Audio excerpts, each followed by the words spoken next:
VS novel world में आपका स्वागत है, जहां हर कहानी आपको नए सफ़र पर ले जाती है। आनंद लीजिए और कहानियों की दुनिया में खो जाइए। चलिए अब शुरू करते हैं। सिद्धार्थ वर्धन को अस्पताल में 3 दिन हो गए थे। जानवी हर पल उसके पास थी, एक क्षण के लिए भी नहीं गई। उसने एक नज़र रखने या यशवंत से मदद मांगने के बारे में सोचा था, लेकिन जब भी वह उसे छोड़कर जाती, उसे अचानक कहीं तेज दर्द होने लगता। जानवी लगभग पागल हो चुकी थी। जब भी उसका सब्र टूटता, सिद्धार्थ वर्धन कहता, तुम जाओ, मैं दर्द सह लूंगा। आत्मग्लानि और पछतावे के कारण जानवी अपने गुस्से पर काबू रखती और उसके हर दर्द वाली जगह की मालिश करती। आज जानवी ने जैसे ही उसकी कलाई की मालिश खत्म की, सिद्धार्थ वर्धन ने सीने में बेचैनी की शिकायत की। जानवी ने तिरस्कार से अपने दांत भींचे और कहा, तुम इतने जवान हो फिर भी इतने कमजोर। तुम्हारी शारीरिक बनावट बहुत खराब है सिद्धार्थ। कहीं तुम्हें गुर्दे की कमजोरी तो नहीं? सिद्धार्थ वर्धन नी शब्द रह गया। जानवी ने अपनी ही धुन में जारी रखा, खैर ये तो समझ में आता है, क्योंकि तुम्हें वहां नीचे 2 बार दिक्कत हुई है। वह जानबूझकर सिद्धार्थ वर्धन को भड़काने की कोशिश कर रही थी, बस इंतजार कर रही थी कि वह गुस्सा करे और उसे भगा दे। अप्रत्याशित रूप से अगले ही पल आदमी ने जोर से उसे पलटा और बिस्तर पर दबा दिया। उसका आकर्षक चेहरा जानवी की आंखों के सामने बड़ा हो गया और उसकी दिल की धड़कन ढोल की तरह बजने लगी। सिद्धार्थ, यह अस्पताल है। आज मैं तुम्हें पहली बार अनुभव कराऊंगा कि मैं कमजोर हूं या नहीं। एक आदमी की मर्दांगी पर सवाल उठाना वास्तव में मौत को दावत देना था। जानवी ने अपने छोटे पैर से उसे धक्का दिया। मैं तो मजाक कर रही थी। तुम किसी भी तरह का मजाक करने की हिम्मत रखती हो। तुम्हारी हिम्मत दिन ब दिन बढ़ती जा रही है, उसने कहा। बिना किसी मेकअप के जानवी के खूबसूरत होंठ फल की तरह लाल और लुभावने थे। मोहित होकर सिद्धार्थ वर्धन का एडम का सेब कंठमनी उछला और वह उसके करीब आकर हल्के से उसे चूमने लगा। हालांकि जानवी को विरोध करना चाहिए था, वह क्षण भर के लिए स्तब्ध रह गई, जिससे आदमी को मौका मिल गया। उसका बड़ा हाथ और गहराई में चला गया। जानवी के मुंह से एक धीमी आह निकली। उनके बीच वासना की लपटें तेजी से भड़क उठीं। अचानक एक मोबाइल फोन बजा। जानवी घबराकर सिद्धार्थ वर्धन को धक्का देकर वास्तविकता में लौट आए। उसके कपड़े पूरी तरह से खुल गए थे, जिसके नीचे का खूबसूरत नज़ारा दिख रहा था। सिद्धार्थ वर्धन की गहरी आलस्य भरी आंखों में इच्छा की बिखरी हुई आग चमक उठी। उसने हताशा में अपने दांत भींचे। इस समय फोन करने वाला यह विचारहीन व्यक्ति कौन था? जवाब देने पर फतेह सिंह की विनम्र आवाज आई, जानवी, तुम कहाँ हो? क्या मैं तुम्हें नए भारतीय रेस्टोरेंट में खाने के लिए ले चलूं? जानवी ने अपने सामने सिद्धार्थ वर्धन को देखा और झूठ बोला, माफ करना, मैं कंपनी में काम में फंसी हुई हूं। तुम्हारे साथ दोपहर का भोजन नहीं कर सकती। इसे बाद में करते हैं। अस्पताल के बाहर खड़े फतेह सिंह ने अपनी ठंडी आंखें से कुढ़ी जानवी की चमकदार फेरारी को प्रवेश द्वार पर खड़ा देखा। उसकी आवाज़ विनम्र बनी रही, ठीक है, फिर अपना ध्यान रखना। मैं तुम्हें किसी और दिन फिर से बुलाऊंगा। जैसे ही उसने फोन रखा, उसके चेहरे पर एक क्रूर भाव झलका। सिद्धार्थ वर्धन ने उपहास किया, सड़ी हुई प्रेम इच्छाएं। जैसे कि तुम्हारी प्रेम पसंद कोई बेहतर है। एक अंधे आदमी की तरह जिसने गोबर से सना हुआ फूल चुना और फिर भी उसे अनमोल खजाना मानता है। मेरे प्रेम हितों का तुमसे कोई लेना देना नहीं है। जया कीर्ति का जिक्र आते ही जानवी भड़क उठी। सिद्धार्थ वर्धन का चेहरा गंभीर हो गया और उसने बात करना बंद कर दिया। फिर उसने जानवी को जोड़ते हुए सुना, फतेह सिंह अच्छा नहीं है। जैसे कि तुम कोई बेहतर हो। दरवाजा जोर से बंद हुआ। सिद्धार्थ वर्धन हंसा, जिसमें गुस्सा और मनोरंजन का मिश्रण था। क्या यह उसका आकलन था? उसने यशवंत को फोन किया, उसका चेहरा सख्त था। यहाँ आओ। वाणी एक निजी अस्पताल में जानवी को गर्भावस्था की जांच के लिए लेने आई। रास्ते में वह पूछे बिना नहीं रह सकी, क्या सिद्धार्थ ने कोई प्रतिक्रिया दिखाई है? अगर कोई उसकी जगह लेने की कोशिश करता तो वह कसम खाती कि वह भड़क उठेगी और मौत तक उनसे लड़ेगी। उसने न केवल कोई प्रतिक्रिया नहीं दी है, बल्कि उसने कंपनी की स्थिति के बारे में भी नहीं पूछा है। लेकिन ऐसा लगता है कि वह बड़े सिद्धार्थ और संजय वर्धन से काफी निराश है। जानवी समझ नहीं पाई कि वह क्या सोच रहा था। मैंने अभी फतेह सिंह को नीचे देखा था, वाणी ने कहा। वह नीचे है, क्या तुम निश्चित हो? वाणी ने सिर हिलाया। वह इतना स्मार्ट और आकर्षक है, कई महिलाएं उसे नखरे से देख रही थीं। मैं उसे कैसे गलत समझ सकती हूँ? जानवी हंसी, क्या यह आदमी कोई छिपकली है या क्या? उसने अभी कहा था कि वह मेरे साथ रात का खाना खाना चाहता है, लेकिन मैंने उससे कहा कि मैं कंपनी में ओवरटाइम कर रही हूँ। उसने मुझे टोका नहीं और यहाँ तक कहा कि हम कोई और समय ढूंढ सकते हैं। वाणी पेट पकड़कर हंस रही थी। कोई आश्चर्य नहीं कि वह जब गया तो इतना परेशान दिख रहा था। तो ऐसा हुआ था। जानवी, तुम सचमुच कुछ और हो। छोड़ो भी। जैसा सिद्धार्थ वर्धन ने कहा, वे केवल सड़ी हुई प्रेम इच्छाएं हैं, अर्थहीन। फतेह सिंह के बारे में उसकी धारणा लगातार गिरती जा रही थी, लगभग क्षितिज से नीचे जा रही थी। उसे विश्वास नहीं था कि एक आदमी जो इस हद तक सहन कर सकता था, वह केवल निर्दोष था। जांच कमरे से बाहर आकर जाह्नवी ने अपने टेस्ट के परिणाम देखे। उसके चेहरे पर मातृत्व प्रेम की चमक थी। वाणी ने उसकी कोहनी पकड़ी और बार बार अपनी जीभ चटकाए। तुम माँ बनने वाली हो, यह इतनी जल्दी हो रहा है। उसने जाह्नवी के पेट को छुआ। ये काफी बढ़ गया है, मुझे लगता है कि तुम इसे ज्यादा देर तक छिपा नहीं पाओगी। जाह्नवी ने गंभीरता से सिर हिलाया। मैं जल्द ही बच्चे को जन्म देने के लिए विदेश जा रही हूँ। सिद्धार्थ वर्धन मूर्ख नहीं था। इस तरह के कुछ और करीबी मुलाकातों के बाद वह शायद सब कुछ समझ जाएगा। उसने तुम्हें बचाया और उसकी ईमानदारी स्पष्ट थी। क्या तुमने फिर से साथ आने के बारे में नहीं सोचा? वाणी अब सिद्धार्थ वर्धन के लिए समर्थन करने लगी थी। अगर मैं इतनी आसानी से भावुक हो जाती हूँ तो मैं सचमुच वीरविहीन हूँ। इसके अलावा कोई भी अच्छा आदमी कदम उठाता, वह कोई अपवाद नहीं है, जाह्नवी ने हठपूर्वक कहा, हालांकि उसका दिल नर्म हो गया था। वह इस विषय को जारी नहीं रखना चाहती थी, इसलिए उसने अपने बड़े भाई का ढाल के रूप में इस्तेमाल किया। उम्मीद के मुताबिक वाणी अवाक रह गई। उसने नाराजगी से उसे घूर कर देखा। तुम छोटी कृतघ्न, क्यों? आज हर कोई उसे क्यों हृदयहीन कह रहा था? वह इसे बर्दाश्त नहीं करेगी। तुम्हारे महान वैवाहिक प्रयास की खातिर मैंने चीज़ों को आगे बढ़ाने में मदद करने का फैसला किया है। जाह्नवी वाणी को रात के खाने के लिए जैन परिवार के पुराने घर वापस खींच लाए। उसने जयंत को पहले से फ़ोन करके बता दिया था कि वाणी उनके साथ शामिल होगी। ठीक है, बस माँ और पिताजी को तैयारी करने दो। मुझे ऑफिस में कुछ काम है, इसलिए मैं अब फ़ोन रखता हूँ। उसका उदासीन जवाब सुनकर वाणी तुरंत पाले से मारी हुई बैंगन की तरह लटक गई, पूरी तरह से पस्त और दयनीय। जाह्नवी को भी रोमांस का ज़्यादा अनुभव नहीं था और उसे पता नहीं था कि क्या करना है, इसलिए उसने चंचल से सलाह ली। चंचल ने तुरंत अपनी छाती थपथपाई और उसे आश्वासन दिया, चिंता मत करो, वह बस जिद्दी हो रहा है। तुम खाना खाने जाओ, वह 7 बजे से पहले घर जरूर आ जाएगा। वाणी ने हताशा में अपने पैर पटके। तुम बस मुझे धोखा दे रहे हो। पिछली बार मैं उसका पीछा करना चाहती थी, लेकिन तुमने मुझे मना कर दिया था। उफ, अगर मैं इसकी वजह से एक अच्छा रिश्ता खो देती हूँ तो मैं तुम्हारा गला घोंट दूंगी। शाम के 7 बजे वाणी तितली की तरह जाह्नवी की माँ के आसपास मंडरा रही थी, खुशी से बात कर रही थी, हालांकि उसकी आंखें बार बार दरवाजे की ओर जा रही थीं। जाह्नवी अक्सर वाणी में खुद का एक प्रतिबिंब देखती थी। एक बार वह भी रसोई में सावधानी से खाना बनाती थी, उम्मीद करती थी कि सिद्धार्थ वर्धन घर आएगा, उसके दिल को छू लेने वाले भोजन का एक कौर खाएगा और एक अच्छी पत्नी होने के लिए उसकी तारीफ करेगा। समय बदल चुका था। जाह्नवी, वह अभी भी वापस नहीं आया है। मुझे लगता है कि मैंने अपना मौका पूरी तरह से खो दिया है। जाह्नवी को उसे कैसे दिलासा देना है पता नहीं था। वाणी बहुत निराश थी। अंकल आंटी, मुझे ऑफिस में कुछ चीज़ों का ध्यान रखना है, इसलिए मैं बस। माफ़ करना, मुझे देर हो गई। जयंत हाँफते हुए अंदर आया। जैसे ही वाणी ने उसे देखा, उसकी आंखें चमक उठीं। मैं कुछ केक लाया हूँ, क्या तुम इसे आजमाना चाहती हो? उसकी आंखें वाणी पर थीं, लेकिन उसने सवाल जाह्नवी से किया। उसका आमतौर पर शांत चेहरा लाल होने लगा। जाह्नवी के माता पिता, दोनों समझदार, ने एक दूसरे को देखकर आंखें चमकाईं। जाह्नवी को अप्रत्याशित रूप से महसूस हुआ कि उसकी आंखों में आंसू आ रहे हैं। वह गलत थी। वाणी उसका प्रतिबिंब नहीं थी, वह अपनी अनूठी, प्यारी खुद थी। जब दो लोग वास्तव में एक दूसरे से प्यार करते थे तो उनकी खुशी बढ़ जाती थी। खाने के दौरान जयंत एक बार फिर अनुत्तरदायी रहा। वाणी को लगा जैसे उसे आग और बर्फ के बीच खींच लिया जा रहा है, पहले ऊंचा उठाया गया, फिर बेरहमी से गिरा दिया गया। आंटी, मैं रात को नहीं रुकूंगी, मुझे जाना चाहिए। उसने इंतजार किया, उम्मीद थी कि जयंत उसे घर छोड़ने की पेशकश करेगा। इसके बजाय उसने बस उसे कहते हुए सुना, फिर सुरक्षित गाड़ी चलाना। जाह्नवी अपनी आंखें घुमाए बिना नहीं रह सकी। कैसा बुद्धू है, क्या गाड़ी चलाना, सचमुच। क्या वह नहीं देख सकता कि मैं उसका इंतजार कर रही हूँ? जाह्नवी वाणी को बाहर तक छोड़ने गई। वाणी की आंखें पहले से ही लाल थीं।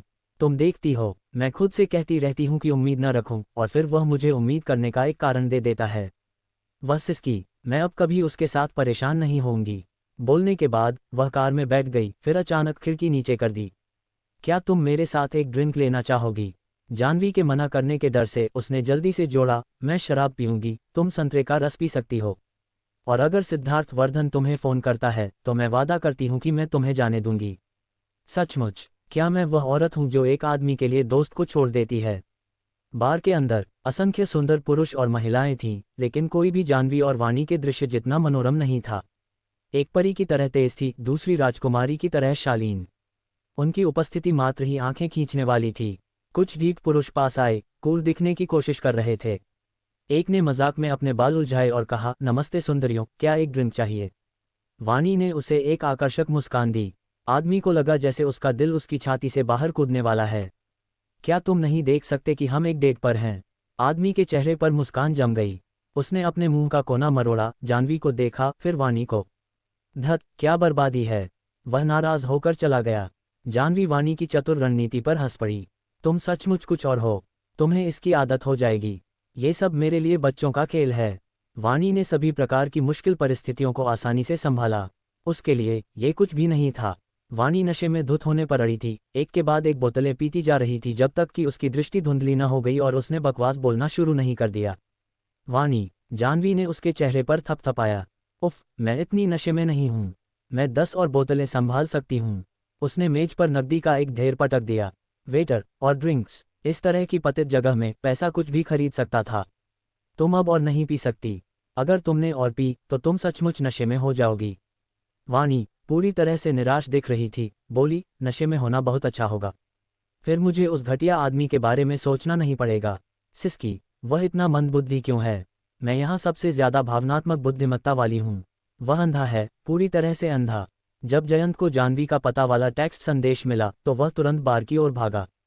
जैसे ही वह अंदर आया, उसने वाणी को उसे कोसते हुए सुना। उसके बारे में एक भी अच्छी बात नहीं। वह छोटी लड़की सचमुच बड़ी हो गई है और ढीठ हो गई है।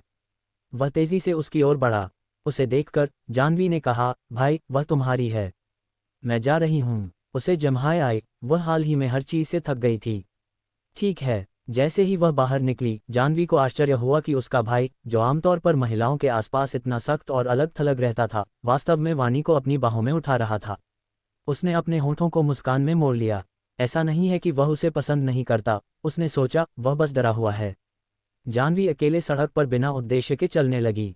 शराब की बची हुई गंध ने उसे थोड़ा चक्करदार बना दिया। उसने अपना फोन निकाला और देखा कि सिद्धार्थ वर्धन ने किसी समय उसे दर्जनों बार फोन किया था। क्या है? जानवी ने फोन पर सख्ती से कहा। सिद्धार्थ वर्धन हताशा में लगभग दम घुट रहा था। मैं घायल हूँ, और ये तुम्हारी वजह से है। क्या तुम मुझे दोषी महसूस कराने की कोशिश कर रहे हो? जानवी ने पलटवार किया। तुम्हें क्या हो गया है? क्या तुमने बारूद खा लिया है या कुछ और? जानवी रुकी। शायद मैं थोड़ी ईर्ष्या कर रही हूँ, उसने महसूस किया, और मैं इसे उस पर निकाल रही हूँ। नहीं, बस कहो कि तुम क्या कहना चाहते हो। उसकी आवाज़ अधीर थी। सिद्धार्थ वर्धन ने एक गहरी सांस ली। मेरे पैर में दर्द है। वापस आओ और इसकी मालिश करो। सचमुच? क्या अस्पताल में नर्सें नहीं हैं? आज मेरा सिर, कल मेरी पीठ। मैं क्या हूँ, तुम्हारी निजी दाई? जानवी ने सीधे फोन काट दिया। जब सिद्धार्थ वर्धन ने फिर से फोन किया तो उसने बस अपना फोन बंद कर दिया। सिद्धार्थ वर्धन पूरी तरह से चकरा गया था। क्या उसे देखना चाहना गलत था? उसका आकर्षक चेहरा काला और उदास हो गया। यशवंत, उसके पास खड़ा, तुरंत मुड़ा और भाग गया। जब शहर के दरवाजों में आग लगती है तो खाई की मछलियां पीड़ित होती हैं। कोई और विकल्प न होने पर सिद्धार्थ वर्धन ने अपना फोन निकाला और गूगल पर एक सवाल पोस्ट किया, एक महिला को वापस जीतने का सबसे अच्छा तरीका क्या है? उसने पोस्ट करने के तुरंत बाद इसे हटा दिया, लेकिन इससे पहले कि कुछ त्वरित जवाब पॉपअप हो गए। उसने उन्हें स्कैन किया। एक अच्छी महिला एक लगातार पीछा करने वाले को रोक नहीं सकती। उससे चिपके रहो, उस पर पैसे फेंको, बेशक उसे कुछ कोमल प्यार और देखभाल दिखाओ। ये जवाब एक लगातार दुर्स्वप्न की तरह उसे परेशान करते रहे। जानवी के साथ लगातार पिछले कुछ दिन बिताने के बाद सिद्धार्थ वर्धन, अब अकेला, अचानक अस्पताल के कमरे में सब कुछ असहनीय पाया। आधी रात को उसने खुद को अस्पताल से छुट्टी दे दी। वह फलक निवास की ओर चला गया, जहां जानवी रहती थी। बत्तियां जल रही थीं। वह अंदर होनी चाहिए। एक परछाई घूम रही थी, व्यस्त दिख रही थी। वह क्या कर रही है? उसने सोचा। सिद्धार्थ वर्धन की गहरी नज़र अंदर घूमती परछाई पर टिकी रही। सिद्धार्थ, हमारा तलाक हो गया है। हम पूर्व पति और पूर्व पत्नी हैं। तुम्हें वास्तव में अपना रवैया ठीक करने की ज़रूरत है। उसके शब्द उसके दिमाग में गूंज उठे। दरवाज़ा खटखटाने की उसकी हिम्मत को तोड़ दिया। एक कम प्रोफाइल वाली स्पोर्ट्स कार आई और प्रवेश द्वार के पास पार्क हो गई। फतेह सिंह फूलों का गुलदस्ता लिए बाहर निकला। उसने घंटी बजाई। जानवी अपने प्रसव पूर्व व्यायाम के बीच में थी। दरवाजे की घंटी से चौंककर उसने जल्दी से स्क्रीन मिररिंग डिस्प्ले बंद कर दिया और दरवाज़ा खोलने के लिए भागी। मुख्य दरवाज़ा खुला। फतेह सिंह ने उसे व्यायाम के कपड़ों में देखा जो उसकी आकृति को पूरी तरह से निखार रहे थे। उसकी सुंदर, हंस जैसी गर्दन उसे एक राजकुमारी की तरह दिख रही थी, लेकिन उसकी कमर के चारों ओर एक बेमेल जैकेट बंधी हुई थी। तुम क्या कर रही हो? उसे देखकर जाह्नवी की आंखों में क्षण भर की घबराहट जल्दी से संयम में बदल गई। उसने जल्दी से अपने छोटे पेट को ढकने के लिए एक जैकेट पकड़ ली थी। उसने सोचा था कि दरवाजे पर सिद्धार्थ वर्धन होगा। उसने उसकी उम्मीद नहीं की थी। बस कुछ व्यायाम कर रही हूँ। इतनी देर से तुम यहाँ क्या कर रहे हो? फतेह सिंह ने फूलों को ऊपर उठाया। ये लो, तुम्हारे लिए। हाँ, जाह्नवी ने सोचा, वह जानता है कि मैं हाल ही में सिद्धार्थ वर्धन के साथ रही हूँ, फिर भी यह आदमी इतना उदार है कि वह कुछ नहीं पूछता, यहाँ तक कि मुस्कुराते हुए मेरे दरवाजे पर फूल भी लाता है। जाह्नवी के होंठों पर एक हल्की मुस्कान आई जब उसने मानसिक रूप से इस धैर्यवान कछुए को स्वीकार किया। ये सुंदर हैं, उसने उन्हें लेते हुए कहा। वह दरवाजे पर खड़ी थी, स्पष्ट रूप से उसे अंदर आने का इरादा नहीं था। फतेह सिंह ने अपने चश्मे को थोड़ा समायोजित किया। बस कुछ ही दिन हुए हैं, लेकिन तुम मेरे प्रति बहुत ज्यादा दूर लग रही हो। जाह्नवी ने अनभिज्ञता का नाटक किया। क्या ऐसा है? उसकी गहरी चालाकी के साथ, मैं उसके लिए कोई मुकाबला नहीं हूं, जाह्नवी ने सोचा। बेहतर है कि दूरी बनाए रखी जाए।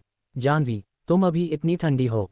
ऐसा लगता है जैसे तुम मुझे हजारों मील दूर धकेलने की कोशिश कर रही हो।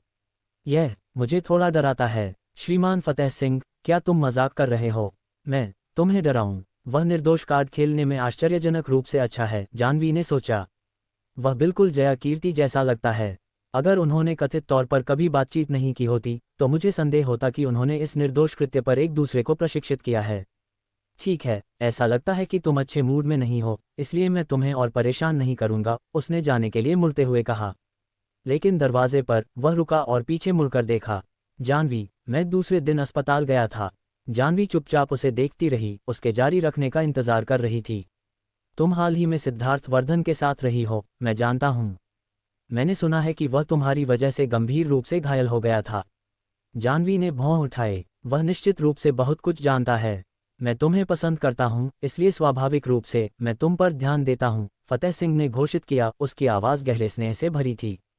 दरअसल जब मुझे पता चला तो मुझे काफ़ी असहज और दुख महसूस हुआ। लेकिन मैं समझ सकता हूँ। प्यार कोई खेल नहीं है, यह एक दूसरे पर एक गंभीर दांव है, ईमानदारी से की गई प्रतिबद्धता। मैं तुम पर सब कुछ दांव पर लगाने को तैयार हूँ। सिद्धार्थ वर्धन चाहे कितनी भी प्रतिस्पर्धा करे, मैं कभी नहीं छोड़ूंगा। क्या ऐसा है? तब मुझे वह देखने में बहुत दिलचस्पी होगी। सिद्धार्थ वर्धन की तीखी आवाज़ बीच में आई। वह पास आया, एक हाथ लापरवाही से उसकी जेब में था। वाह! जाह्नवी ने अपने मुंह के कोने को खींचा, अविश्वसनीय रूप से अपने सामने वाले आदमी को घूर रही थी। सिद्धार्थ वर्धन, एक अस्पताल के गाउन में लिपटे हुए, अभी भी जहर से भयंकर पीलापन लिए हुए था, फिर भी इसने उसके आकर्षण को जरा भी प्रभावित नहीं किया। 188 सेंटीमीटर लंबा, उसकी उपस्थिति मात्र ही डराने वाली थी। फतेह सिंह के परिष्कृत बदमाश प्रकार के विपरीत, सिद्धार्थ वर्धन एक दमनकारी अहंकार को दर्शाता था। निदेशक सिद्धार्थ, ऐसा लगता है कि तुम काफ़ी अच्छी तरह से ठीक हो गए हो, फतेह सिंह ने कहा। मुस्कान उसकी आंखों तक नहीं पहुंची। जाह्नवी को लगा कि हवा ठहर गई है, लगभग सांस लेना मुश्किल हो रहा है। जैसे ही वे दोनों मिले, तनाव स्पष्ट था। मैं अध्यक्ष फतेह सिंह जितना व्यस्त नहीं हूँ, मेरी महिला के घर फूल भेजने का विलासिता रखता हूँ, सिद्धार्थ वर्धन ने कटाक्ष किया। ये कहने के बाद सिद्धार्थ वर्धन आगे बढ़ा, जाह्नवी के हाथ से गुलदस्ता छीन लिया और उसे पास के कूड़ेदान में फेंक दिया। तुम किसी से भी चीज़ें स्वीकार करोगी, परवाह नहीं कि वे गंदी हैं, है ना? फिर उसने उसके हाथ पोंछने के लिए एक रुमाल निकाला।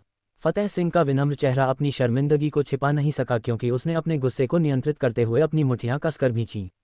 वह हंसा और कहा, निदेशक सिद्धार्थ, व्यक्तिगत अपमान की कोई ज़रूरत नहीं है। आखिरकार हम दोनों कुछ प्रतिष्ठा वाले व्यक्ति हैं।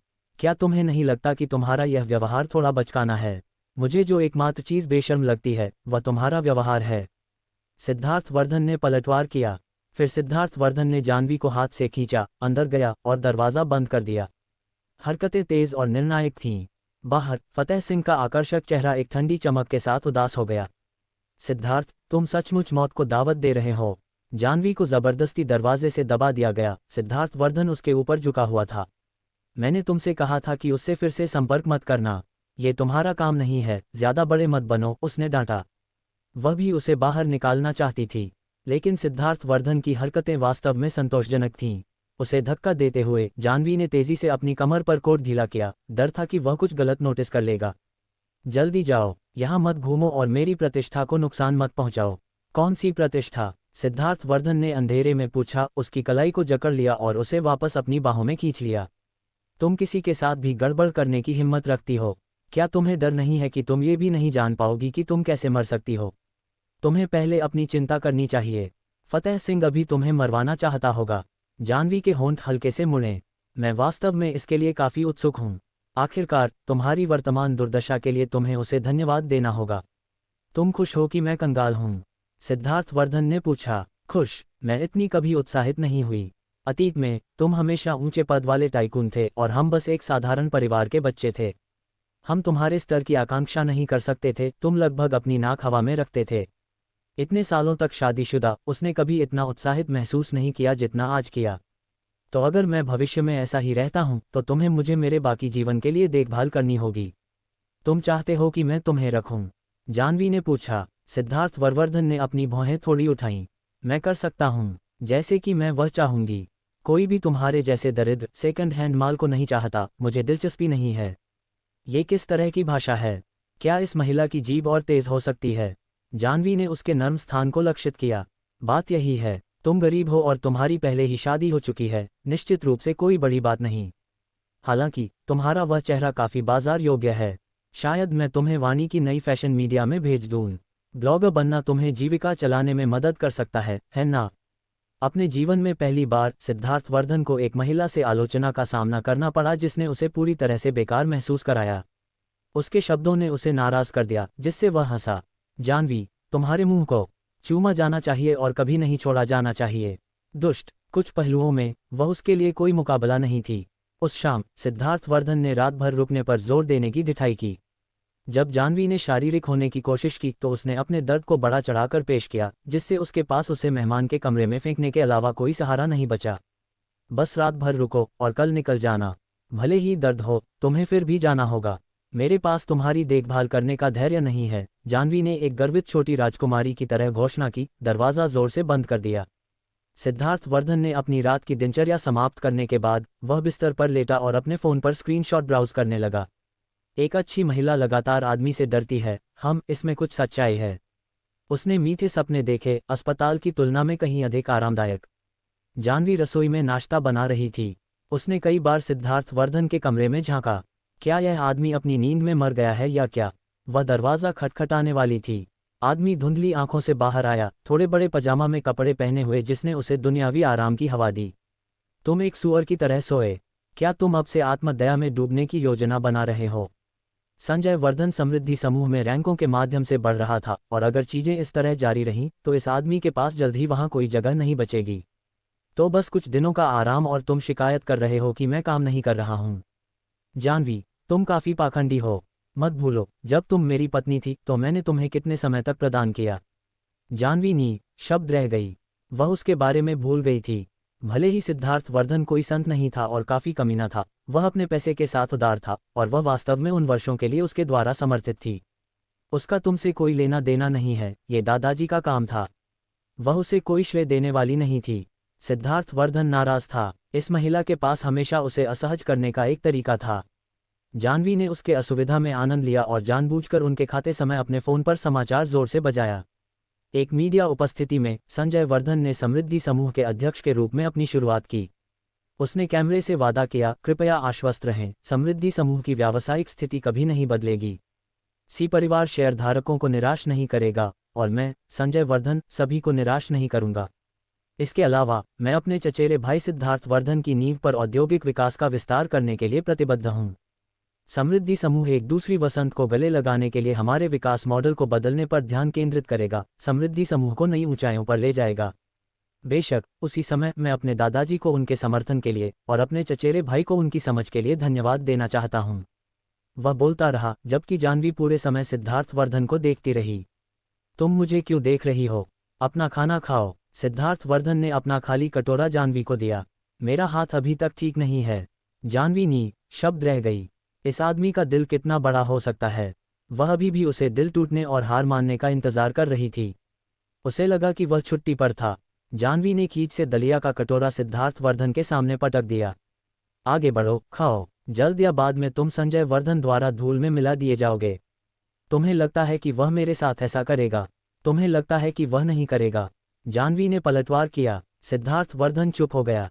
उसे अभी भी कंपनी में वापस आना था ताकि वाणी द्वारा बातचीत किए गए नए व्यवसाय की समीक्षा की जा सके, नौकरी सौंपने का समन्वय किया जा सके और अपनी गर्भावस्था के लिए अपने दूसरे भाई के साथ रहने के लिए चीन से अपने प्रस्थान की तैयारी की जा सके। बहुत काम करना था। जाने से पहले उसने सिद्धार्थ वर्धन से कहा, जल्दी करो और जाओ। इतना चिपचिपा मत बनो, ये परेशान करता है। सिद्धार्थ वर्धन का आकर्षक चेहरा तुरंत ठंडा हो गया। नाराजगी के साथ उसने अपने फ़ोन पर स्क्रीनशॉट हटा दिए। अच्छी महिलाएं लगातार पुरुषों से डरने के बारे में क्या बकवास है। हास्यास्पद। जैसे ही जाह्नवी दरवाजे से बाहर निकली, वह फतेह सिंह से टकरा गई। वह उसके करीब आया। क्या तुम कंपनी जा रही हो? क्या मैं तुम्हें लिफ्ट दूं? सिद्धार्थ वर्धन ठीक अंदर है। क्या तुम्हें डर नहीं है कि वह बाहर निकलकर तुम पर चार्ज करेगा? जाह्नवी ने मुस्कुराते हुए पूछा। फतेह सिंह का चेहरा भावहीन रहा क्योंकि उसने अत्यंत समझ के साथ जवाब दिया, आखिरकार वह तुम्हारी वजह से घायल हो गया।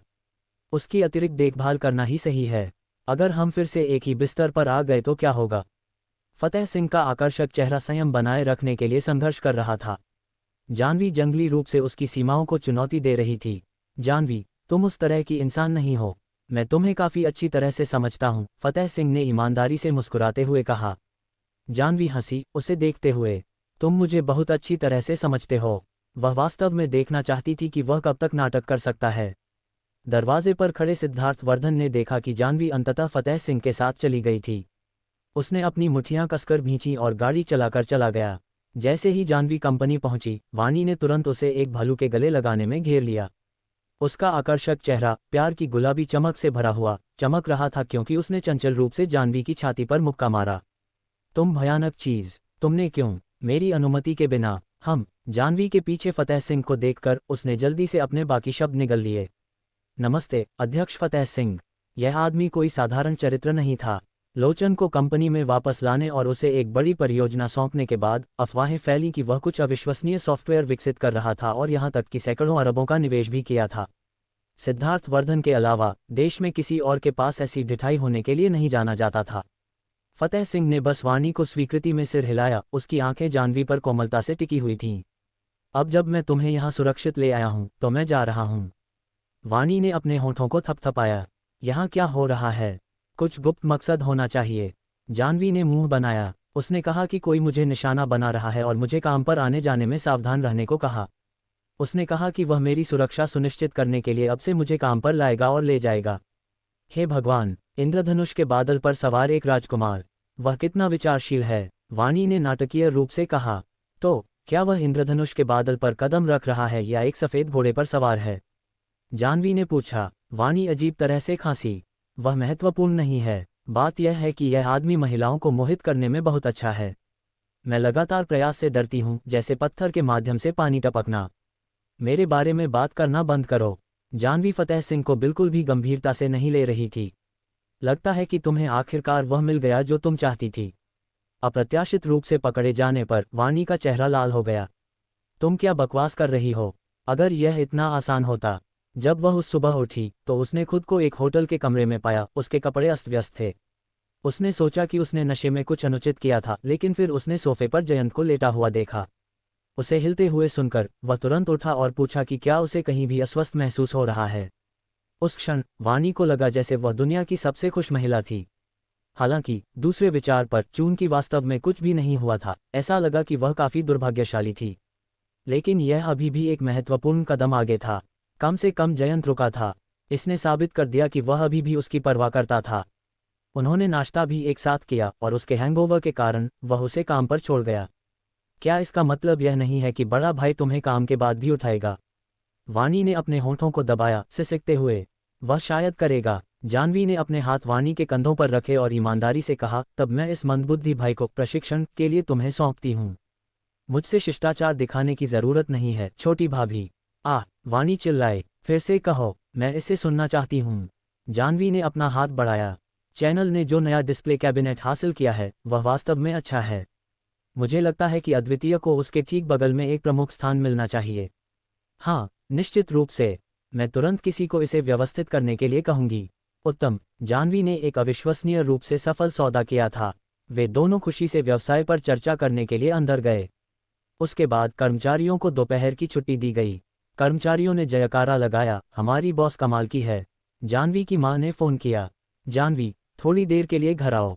क्या हुआ माँ? बस जल्दी वापस आओ, कुछ काम आ गया है। जानवी ने वाणी को सूचित किया और फिर जैन परिवार के घर वापस भागी। जैसे ही वह घर में दाखिल हुई, अंदर से जीवंत हंसी और बातें बाहर आईं। मेरी बेटी असाधारण है, बेशक। अद्वितीय ने निश्चित रूप से उस पर बहुत प्रयास किया है। एक जैन परिवार की बेटी गलत नहीं हो सकती। मैंने बहुत पहले ही उसके सफल होने की भविष्यवाणी की थी। जब वह बाद में वापस आती है तो तुम सभी जो चाहो बस मुझे बताओ। मैं सुनिश्चित करूंगी कि सब कुछ व्यवस्थित हो जाए। एक मौसी ने आह भरी। लेकिन वह आसान नहीं हो सकता है। मैंने सुना है कि सब कुछ ऑनलाइन बिक चुका है और कुछ हाई एंड कस्टम टुकड़ों के लिए 1 साल से ज्यादा की प्रतीक्षा सूची है। अद्वितीय आइटम अब वास्तव में मुश्किल से मिलते हैं। अगर हमें जानवी से 1 या 2 टुकड़े मिल सकते हैं तो हमारे पास वास्तव में कुछ होगा जिस पर शेखी बघार सकें। चिंता मत करो, क्या वह अपनी ही माँ को चेहरा नहीं देने की हिम्मत करेगी? तुम सभी उसकी मौसी हो जिन्होंने उसे बड़ा होते देखा। जानवी ने अपनी माँ को स्वर तक शेखी बघारते हुए देखा, अपनी हंसी को रोकने के लिए संघर्ष कर रही थी। माँ, मैं वापस आ गई हूँ। उसने चप्पल बदली और अंदर गई। उत्साही मौसियों ने तुरंत उसे घेर लिया। जानवी, तुम आखिरकार वापस आ गई। अद्वितीय के गहने, कपड़े, बैग, जूते, हम उन सभी से प्यार करते हैं। देखो, अगर यह संभव है तो बस हमें कुछ भी दे दो। हम चुनिंदा नहीं हैं। जानवी जानती थी कि अगर उसने आज इन मौसियों को संतुष्ट नहीं किया तो उसकी माँ उसे नहीं छोड़ेगी। वह एक भव्य इशारा क्यों न करे। नए उत्पाद आने वाले हैं। 1 महीने के भीतर मैं तुम सभी के लिए एक शाम का गाउन व्यवस्थित करूंगी, मुफ्त में। ओह, हम उसे कैसे स्वीकार कर सकते हैं। इसके बाद तारीफों और चाटुकारिता की एक बाढ़ आई जिसने जानवी की माँ को बेहद खुश कर दिया। उसने इतने खुशी से लंबे समय तक नहीं हंसा था। उसके सभी बेटे सफल थे और अपने संबंधित क्षेत्रों में चमक रहे थे, लेकिन उनमें से किसी ने भी उसे उतना गर्व महसूस नहीं कराया जितना उसकी बेटी ने, जो अपने प्यार के जुनूनी चरण से बाहर निकलकर वास्तव में उत्कृष्ट हो गई थी। मौसियों ने थोड़ी देर और उसकी प्रशंसा करने के बाद वे चले गए। जानवी की माँ ने व्यक्तिगत रूप से उन्हें विदा किया। जानवी उसके साथ थी। इसने सुनिश्चित किया कि सभी को उचित सम्मान महसूस हुआ और इसने उन सभी को और भी ज्यादा संतुष्ट कर दिया। जानवी की माँ मुड़ी और जानवी की बाँह पकड़ ली। मेरी प्यारी बेटी, तुमने सचमुच अपनी माँ को गर्व महसूस कराया है। मुझे पहले आपको चेहरा खोने के लिए माफ करना। तुम बच्ची, मुझे तुम्हें थप्पड़ मारना चाहिए, जानवी की माँ ने चंचल रूप से कहा। वे दोनों हंसे और बातें की, विला को आनंदमय ध्वनियों से भर दिया। जल्द ही उपहारों की एक श्रृंखला आई जिसे विभिन्न प्रमुख परिवारों के बटलर द्वारा वितरित किया गया। जानवी की माँ उत्साहित थी। वह देखो, मेरी बेटी ने ये मेरे लिए कमाए। शायद दुनिया में कोई ऐसी माँ नहीं है जिसे अपने बच्चों के विकास और उपलब्धियों पर गर्व न हो। जानवी की माँ ने निर्देश दिया, जल्दी करो, कुछ लोगों को इन सभी चीज़ों को स्टोर करने दो। समुद्री खीरे और एबालोन के वे बक्से उत्कृष्ट हैं। उन्हें बाद में अपनी कार में लोड करो और अपने स्थान पर ले जाओ। जब तुम्हारा मन करे तो खुद को पोषण देने के लिए कुछ पकाओ। तुम्हें देखो, 1 मिनट रुको, तुम कैसे पतली नहीं हुई हो। तुम थोड़ी बढ़ गई लगती हो, है ना? जानवी नी शब्द रह गई। क्या वह अपनी गर्भावस्था का खुलासा करने की हिम्मत कर सकती है? मैं बस बहुत ज्यादा खा रही हूँ। ज्यादा खाना, सचमुच? जानवी की माँ खांसी। ठीक है, तुम्हें अभी भी अपनी आकृति पर ध्यान देना चाहिए। आखिरकार, तुम किसी दिन शादी करना चाहोगी। जानवी अपनी माँ को बताना चाहती थी कि शायद उसके लिए शादी कार्ड पर नहीं थी। रास्ते में 2 छोटों के साथ, वह नहीं चाहती थी कि उसके बच्चों को कभी एक सौतेले पिता के साथ पक्षपात करना पड़े। एकल होने की जय हो। उन्हें अकेले पालना काफी अच्छा होगा। मुझे पता है, मैं वजन कम करने की कोशिश करूंगी। जानवी अपनी माँ के गले लग गई, उसकी अनमोल गर्मी में भीग गई और दबी हुई आवाज में कहा, माँ, मैं कुछ समय के लिए विदेश जाना चाहती हूँ। जानवी की माँ ने अभी तक इसे पूरी तरह से संसाधित नहीं किया था। अद्वितीय अंतर्राष्ट्रीय बाजार में विस्तार कर रहा है ना? तुम्हारे लिए कुछ समय के लिए विदेश जाना अच्छा है। अगर तुम्हें घरेलू स्तर पर कुछ भी करने की जरूरत है तो बस इसे अपने बड़े भाई पर छोड़ दो। वह एक आदमी है, उसे तुम्हें, अपनी छोटी बहन को हवा और बारिश से बचाना चाहिए। अन्यथा मैं उसे जन्म देने की परवाह नहीं करती। जानवी हंसी। क्या तुम्हें डर नहीं है कि बड़ा भाई ईर्ष्या करेगा? ईर्ष्या करे या न करे, तुम अभी भी वह बच्ची हो जिससे तुम्हारे पिताजी और मैं सबसे ज्यादा प्यार करते हैं। मैं वही बात तुम्हारे बड़े भाई के सामने भी कहती हूँ। समझ गई, समझ गई। माँ मुझसे सबसे ज्यादा प्यार करती है। मुझे माफ करना, माँ। मैं उतनी अद्भुत नहीं हूँ जितनी तुम सोचती हो। मैं अभी भी बस एक बुरी बच्ची हूँ जिसने झूठ बोला। जानवी जैन परिवार से निकली और सीधे पुलिस स्टेशन की ओर बढ़ी। वह उन 2 निराशाजनक लोगों को देखना चाहती थी और उसे एक पूरक बयान भी देना था। अधिकारी के पीछे एक कैमरा चमक रहा था। उसने उससे गंभीरता से पूछा, सुश्री जानवी, आपने हमलावर को घायल करने के लिए क्या इस्तेमाल किया? आत्मरक्षा में मैंने पास के अग्निशामक को पकड़ा और सीधे उसके सिर पर मार दिया। वह मौके पर ही बेहोश हो गया। जानवी के पेशेवर सहयोग ने सुनिश्चित किया कि पुलिस का काम सुचारू रूप से चला। जैसे ही वह जा रही थी, उसने बिंदिया के वकील को देखा। एक क्षण की हिचकिचाहट के बाद जानवी उसके पीछे चली गई। वकील का नाम चंदन था। वह स्टेशन पर एक और मामले को संभालने के लिए और बिंदिया के लिए कुछ कागजात लेने के लिए था। जानवी ने एक आकस्मिक मुलाकात की योजना बनाई। उसने आकस्मिक रूप से उससे टक्कर मारी और उसके पास के दस्तावेज पूरे जमीन पर बिखर गए। ओह, मुझे बहुत अफसोस है।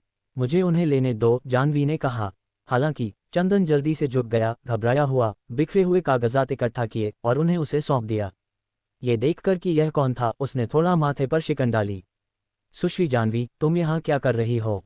जानवी मुस्कुराए। अदालत में हम विरोधी हैं, लेकिन इसके बाहर हम कानून स्कूल से वरिष्ठ और कनिष्ठ खुद को मान सकते हैं। तुम्हें मेरे प्रति इतना शत्रुतापूर्ण होने की जरूरत नहीं है। चंदन थोड़ा शर्मिंदा होकर हंसा। ये शत्रुता नहीं है, मुझे बस सावधान रहना होगा। आखिरकार कनिष्ठ, तुम अविश्वसनीय रूप से दुर्जेय हो, वहाँ काफी प्रतिष्ठा के साथ। मैं थोड़ा भयभीत हूँ। भयभीत? फिर भी तुम अदालत में मेरा सामना करने की हिम्मत रखते हो। तुम काफी साहसी हो। चंदन उसके पलटवार से नी शब्द रह गया। एक पल के लिए क्या कहना है? अनिश्चित।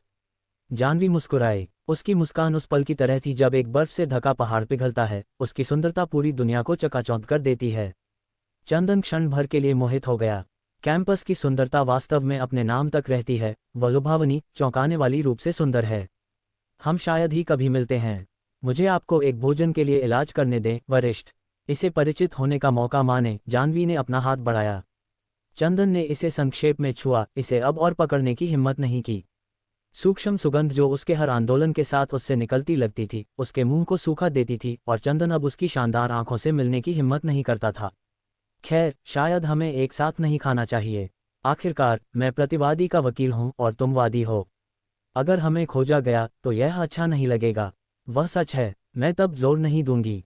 मुकदमे के बाद मुझे आपके साथ खाने का मौका मिलने की उम्मीद है, वरिष्ठ, उसने विनम्रतापूर्वक और सौहार्दपूर्ण ढंग से कहा। एक पहुंचने योग्य आकर्षण को दर्शाती है जिसने उसे आकर्षित किया और इसे मना करना मुश्किल बना दिया। चंदन ने तुरंत सिर हिलाया।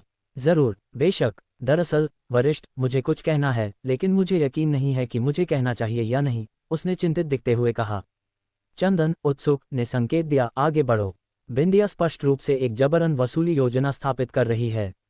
अगर तुम उसकी मदद कर रहे हो तो तुम्हें जीतना होगा, अन्यथा ये तुम्हारे करियर पर असर डालेगा। चंदन का चेहरा काला पड़ गया। जैन परिवार की प्रतिष्ठा की खातिर मैं कोई दया नहीं दिखाऊंगी। तुम निस्संदेह उसके लिए सबूत खोजने के लिए सब कुछ करोगे, लेकिन क्या तुमने विचार किया है कि उनमें से कुछ सबूत नकली हो सकते हैं? अगर अदालत में झूठे सबूत पेश किए जाते हैं तो सावधान रहें, तुम्हारा पूरा भविष्य का करियर बर्बाद हो सकता है। आखिरकार पैसा भूतों को मिलके पत्थर घुमाता है। वह काले को सफ़ेद कर सकती है, तुम्हारे जैसे वकील को धोखा देना उसके लिए बच्चों का खेल होगा। बेशक, मैं केवल तुम्हें याद दिलाने के लिए कह रही हूं कि नकली से वास्तविक सबूत को सावधानी से अलग करें। इसका इस्तेमाल करने का फैसला करने से पहले इसे स्पष्ट रूप से सोचें। चंदन भयभीत था। वह मुस्कुराया, कहा कि वह सावधान रहेगा और जानवी को याद दिलाने के लिए धन्यवाद दिया, लेकिन अंदर ही अंदर उसका दिमाग पूरी तरह से उथल पुथल में था। जैसे ही जानवी बाहर निकली, उसने सिद्धार्थ वर्धन को देखा। तुम यहाँ क्यों हो? क्या वह एक भूत है, या उसने मुझ पर एक ट्रैकर लगाया? वह मुझे इतनी सटीकता से ढूंढता है। जानवी, क्या तुम्हें हर आदमी के साथ इतनी खुशी से बात करनी चाहिए, केवल मेरे से बात करते समय तेज तर्रार होने के लिए? सिद्धार्थ वर्धन बहुत असंतुष्ट था। उसने अभी उस वकील पर इतनी चमकदार रूप से मुस्कुराया था और वह आदमी पूरी तरह से मोहित लग रहा था, लगभग अपनी आंखें उससे दूर करने में असमर्थ। ये तुम्हारा काम नहीं है। जानवी उससे परेशान नहीं हो सकती थी। सिद्धार्थ वर्धन ने उसकी बांह पकड़ी। मैं तुम्हें घर छोड़ दूंगा। उसकी हाल की परेशानियों को देखते हुए उसके बगल में एक आदमी का होना बुरा विचार नहीं होगा। वह पूरी तरह से फतेह सिंह के बारे में भूल गई और सिद्धार्थ वर्धन की कार में बैठ गई। तुमने पेशकश की, ऐसा नहीं है कि मैंने तुमसे भीख मांगी। किसी भी एहसान की उम्मीद मत करना। सिद्धार्थ वर्धन ने कभी किसी ऐसी महिला से मुलाकात नहीं की थी जो एक फ़ायदा उठा सके और फिर भी इतनी कोमल रूप से कार्य कर सके। मैं तुम्हारे जैसी नहीं हूँ। क्या कोई भूल गया है कि मुझे उनके घायल हाथ की देखभाल कितने समय तक करनी पड़ी? मुझे हर दिन एक छोटी नौकरानी की तरह आदेश देना। मेरी उंगलियों पर छाले पड़ने वाले हैं। जानवी ने अपनी नाजुक उंगलियां फैलाईं। हर एक बेदाग और सफ़ेद था, पतला और सुंदर, जैसे कि निर्माता द्वारा सावधानीपूर्वक तराशा गया हो, नर्म और लगभग हड्डी रहित। सिद्धार्थ वर्धन ने पिछली सीट से फूलों का एक गुलदस्ता पकड़ा और उन्हें उसके हाथों में सौंप दिया। यह क्या है? दिल का बदलाव या सूरज पश्चिम से उगा है? जानवी को गहरा संदेह था। सिद्धार्थ, मुझे बताओ कि तुम वास्तव में वापसी करने में विफल नहीं हुए हो और अब मुझ पर परजीवी बनने की योजना बना रहे हो। गुस्से से सिद्धार्थ वर्धन की मंदिरों पर नसें फड़क उठीं। क्या इस महिला के शब्द और काटने वाले हो सकते हैं? चीख। कार सड़क के किनारे रुक गई। वह पूरी तरह से भड़क गया था। तुम गाड़ी चलाओ। ओह, तो अब मैं वह हूं जो तुम्हें घर ले जा रही है, क्या ये है? सिद्धार्थ वर्धन नी शब्द रह गया। क्या वे ऑनलाइन टिप्स भी सही हैं? मैं वास्तव में उन सभी नेटिजन्स को बताना चाहता हूं कि तकनीकें केवल कुछ महिलाओं पर काम करती हैं। जानवी पूरी तरह से अभेद्य है, लोहे और पत्थर जितनी कठोर। जब वे घर पहुंचे, जानवी ने अंदर जाने के लिए दरवाज़ा धकेल दिया। लेकिन सिद्धार्थ वर्धन अपने लंबे कदमों के साथ उसे पार कर गया और पहले अंदर गया। तुम क्या सोच रहे हो? अत्याचार। जानवी ने उसकी मजबूत बांह पकड़ी और उसे बाहर निकालने की कोशिश की। लेकिन उसकी ताकत सीमित थी और उसके पेट में बच्चे के साथ उसने बहुत ज्यादा ताकत लगाने की हिम्मत नहीं की। ये समाप्त हो गया कि सिद्धार्थ वर्धन लगभग उसे खींच रहा था। वह नीचे झुका और उसे अपनी बाहों में उठाया। जानवी संघर्ष किया। सिद्धार्थ वर्धन ने कहा, अगर तुम फिर से हिलती हो और मेरे घाव को बढ़ाती हो तो तुम्हें मेरे बगल में रहना होगा और 1 और हफ्ते के लिए मेरी देखभाल करनी होगी। जानवी तुरंत शांत हो गई। उसने उसे सोफे पर ले जाने दिया और उसे नीचे बैठा दिया। डॉक्टर ने कहा कि तुम ठीक नहीं हो और तुम्हें आराम करने की ज़रूरत है, उसने उसे बताया। इसलिए सबसे अच्छा है कि तुम ज़रूरत पड़ने तक बिस्तर से बाहर ना निकलो। अद्वितीय में तुम्हारा काम खत्म हो गया है। जया कीर्ति का सुगंधा समूह दिवालियेपन का सामना कर रहा है और तुम जो कुछ भी चाहती थी वह पूरा हो गया है। तुम अब आराम कर सकती हो, है ना? जानवी ने उसे देखा। सिद्धार्थ, क्या तुम वास्तव में जया कीर्ति की अब और मदद नहीं करने जा रहे हो? वह नहीं बोला। भूल जाओ। वह ढोंग करेगी कि उसने नहीं पूछा था। कुछ भावनाएं बस तोड़ी नहीं जा सकती, जैसे उनकी धागा टूटने पर भी बंधन बना रहता है। लेकिन मेरे लिए अब कोई फर्क नहीं पड़ता। मैं जल्द ही विदेश जा रही हूं और हम फिर कभी एक दूसरे को नहीं देखेंगे। जानवी, चलो विदेश चलते हैं। खांसी, खांसी, खांसी। जानवी, जो खुद को फिर से हाइड्रेट करने के लिए पानी पी रही थी, लगभग दम घुट गई। सिद्धार्थ, खुद को सुनो। तुम क्या बकवास कर रहे हो? वह मुड़ा। उसकी गहरी आंखें एक ईमानदार गंभीरता से चमक रही थीं जिसने दिखाया कि वह मजाक नहीं कर रहा था। चलो एक एकांत जगह ढूंढते हैं और फिर से शादी करते हैं। उसके बाद तुम जिस तरह का जीवन चाहती हो, मैं उस पर विचार कर सकता हूँ। यह विचार आज अचानक उसके सिर में आया जब उसने उसे फतेह सिंह के साथ चलते देखा। वह जानवी को उसके अलावा किसी और आदमी के साथ नहीं देख सकता था। अगर वह जयंत के साथ होती तो भी उसे गुस्सा आता। सपना देखना बंद करो। मैं अभी तुम्हारे साथ उस दलदल से बची हूँ। मैं फिर से सिर के बल क्यों गोता लगाऊंगी? तुम मुझसे चिपकना चाहते हो इस अमीर महिला से। मैं इसकी अनुमति नहीं दूंगी। सिद्धार्थ वर्धन उस पर झपटा। उसके चुंबन भावुक और उत्साही थे, जानवी को बेदम कर रहे थे और उसके सिर को घुमा रहे थे। थप्पड़। जानवी ने उसके चेहरे पर थप्पड़ मारा। सिद्धार्थ वर्धन के आकर्षक चेहरे पर 5 उंगलियों का निशान था। उसने अपनी सुन्न बाईं गाल को हल्के से अपनी जीभ से छुआ क्योंकि उसने एक ठंडी चमक के साथ तिरस्कार किया। उसकी आंखों की चमकदार अंधेरे से फट गया। ये छोटी महिला, वह अब तेज पंजों वाली एक जंगली बिल्ली है। जानवी एक पल के लिए जम गई। उसकी अपनी ढिठाई पर डर की लहर दौड़ गई। लेकिन जो किया गया था वह किया गया था। उसने अपनी रीढ़ सीधी की। तुमने ये खुद पर लाया। अब निकल जाओ। सिद्धार्थ वर्धन के बड़े, अच्छी तरह से परिभाषित हाथ ने अचानक उसके छोटे चेहरे को जकड़ लिया। वह झुका। उसकी धीमी, कर्कश आवाज़ शैतानी रूप से उसके कान में फुसफुसाई, तुमने पहले मुझे उकसाया, अब मुझे जाने के बारे में सोच रही हो। बहुत देर हो चुकी है। इसके साथ उसके पतले होंठ जोर से उसके होंठों के खिलाफ दब गए। उसका चुंबन जल रहा था, जैसे कि उग्र क्रोध ले जा रहा हो, हावी और जबरदस्त। उसने अपनी बाहें उठाईं, अनायास उसे उठाकर उसे कॉफी टेबल पर सेट कर दिया। उसकी त्वचा के खिलाफ सतह की ठंडक ने जानवी की आंखों को अचानक चौड़ा कर दिया और उसने अपनी पूरी ताकत से संघर्ष किया। हालांकि सिद्धार्थ वर्धन ने उसकी भावनाओं के लिए कोई चिंता नहीं दिखाई, गहराई में उतरना जारी रखा, जैसे कि उसकी सारी सुंदरता को खोदने के लिए। जानवी ने कसकर काट लिया। उसका मुंह तुरंत रक्त के धातु के स्वाद से भर गया। सिद्धार्थ वर्धन ने अपनी भौहें सिकुड़ी और उसे छोड़ दिया। एक तेज नज़र से गुस्से से घूर रहा था जो मारने वाला लग रहा था। उसके अत्यंत जटिल अभिव्यक्ति को देखकर जानवी लंबे समय तक अपने तेज दिल को शांत नहीं कर सकी। वह सिद्धार्थ वर्धन की हाल की हरकतों की श्रृंखला को समझ नहीं पाए। क्या वह पागल हो रहा है या क्या वह गंभीर है? घिनौना, उसने गुस्से से आदमी को बाहर धकेल दिया। अगर तुम मुझे नाराज करना जारी रखते हो तो या तो तुम्हारे घाव फिर से खुल जाएंगे या मुझे रक्तस्राव होगा। उसने उम्मीद की थी कि वह कहेगा, तुम्हारे जीवन या मृत्यु का मुझसे क्या लेना देना है। आश्चर्यजनक रूप से सिद्धार्थवर्धन ने वास्तव में उसे बाहर धकेलने दिया। एक बार जब दरवाज़ा बंद हो गया तो जाह्नवी को आत्मप्रशंसा की लहर महसूस हुई। एक आदमी का सामना करना जिससे उसने एक बार गहरा प्यार किया था, ये कहना कि उसके चुंबन ने उसे बिल्कुल प्रभावित नहीं किया था, एक जिद्दी झूठ होगा। वह प्रलोभन के सामने संयम और तर्कसंगतता बनाए रखने के लिए खुद से काफ़ी प्रभावित थी। जाह्नवी, तुम आखिरकार बड़ी हो गई हो। लेकिन उस रात वह लंबे समय तक जागती रही। अगली सुबह घंटे की नौकरानी कांता चाची जाह्नवी के कमरे को साफ करने आए। वह मेहनती थी और जाह्नवी के पूरे फलक निवास की सफाई भी संभालती थी। जयाकीर्ति द्वारा भेजे गए युवा नानी पर एक तंग लगाम रखती थी। जाह्नवी ने उस पर भरोसा किया। जाह्नवी को अभी भी बिस्तर पर देखकर कांता चाची पर्दे खींचने के लिए अंदर आए। सुश्री जाह्नवी, जल्दी उठो, आज मौसम शानदार है, कुछ धूप तुम्हें अच्छा करेगी। उनींदी होकर जागते हुए जाह्नवी को एहसास हुआ कि उसे बुखार चल रहा था और वह बीमार महसूस कर रही थी। कुछ खांसी के बाद कांता चाची ने तुरंत ध्यान दिया कि कुछ गड़बड़ था। वह जल्दी से पास आई, जाह्नवी के माथे को छुआ और डर से चिल्लाई, तुम्हें बहुत तेज बुखार है। जाह्नवी परेशान ने कहा, कांता चाची कृपया मुझे अस्पताल ले चलो। उसके पास अब चलने की भी ताकत नहीं थी। उसके गर्भ में बच्चे उसकी सबसे बड़ी चिंता थे। ठीक है, मैं तुम्हें तुरंत अस्पताल ले चलूंगी। कांता चाची ने आह भरी। तुम्हें खुद का बेहतर ध्यान रखना चाहिए। मैंने सुना है कि यह फ्लू काफ़ी गंभीर है। अगली बार जब तुम बाहर जाओ तो मास्क पहनना याद रखना। मेरी बहू गर्भवती है और वह सर्दी लगने के कारण गर्भपात को रोकने के लिए अभी भी अस्पताल में है। ये सुनकर जाह्नवी और भी ज्यादा घबरा गई।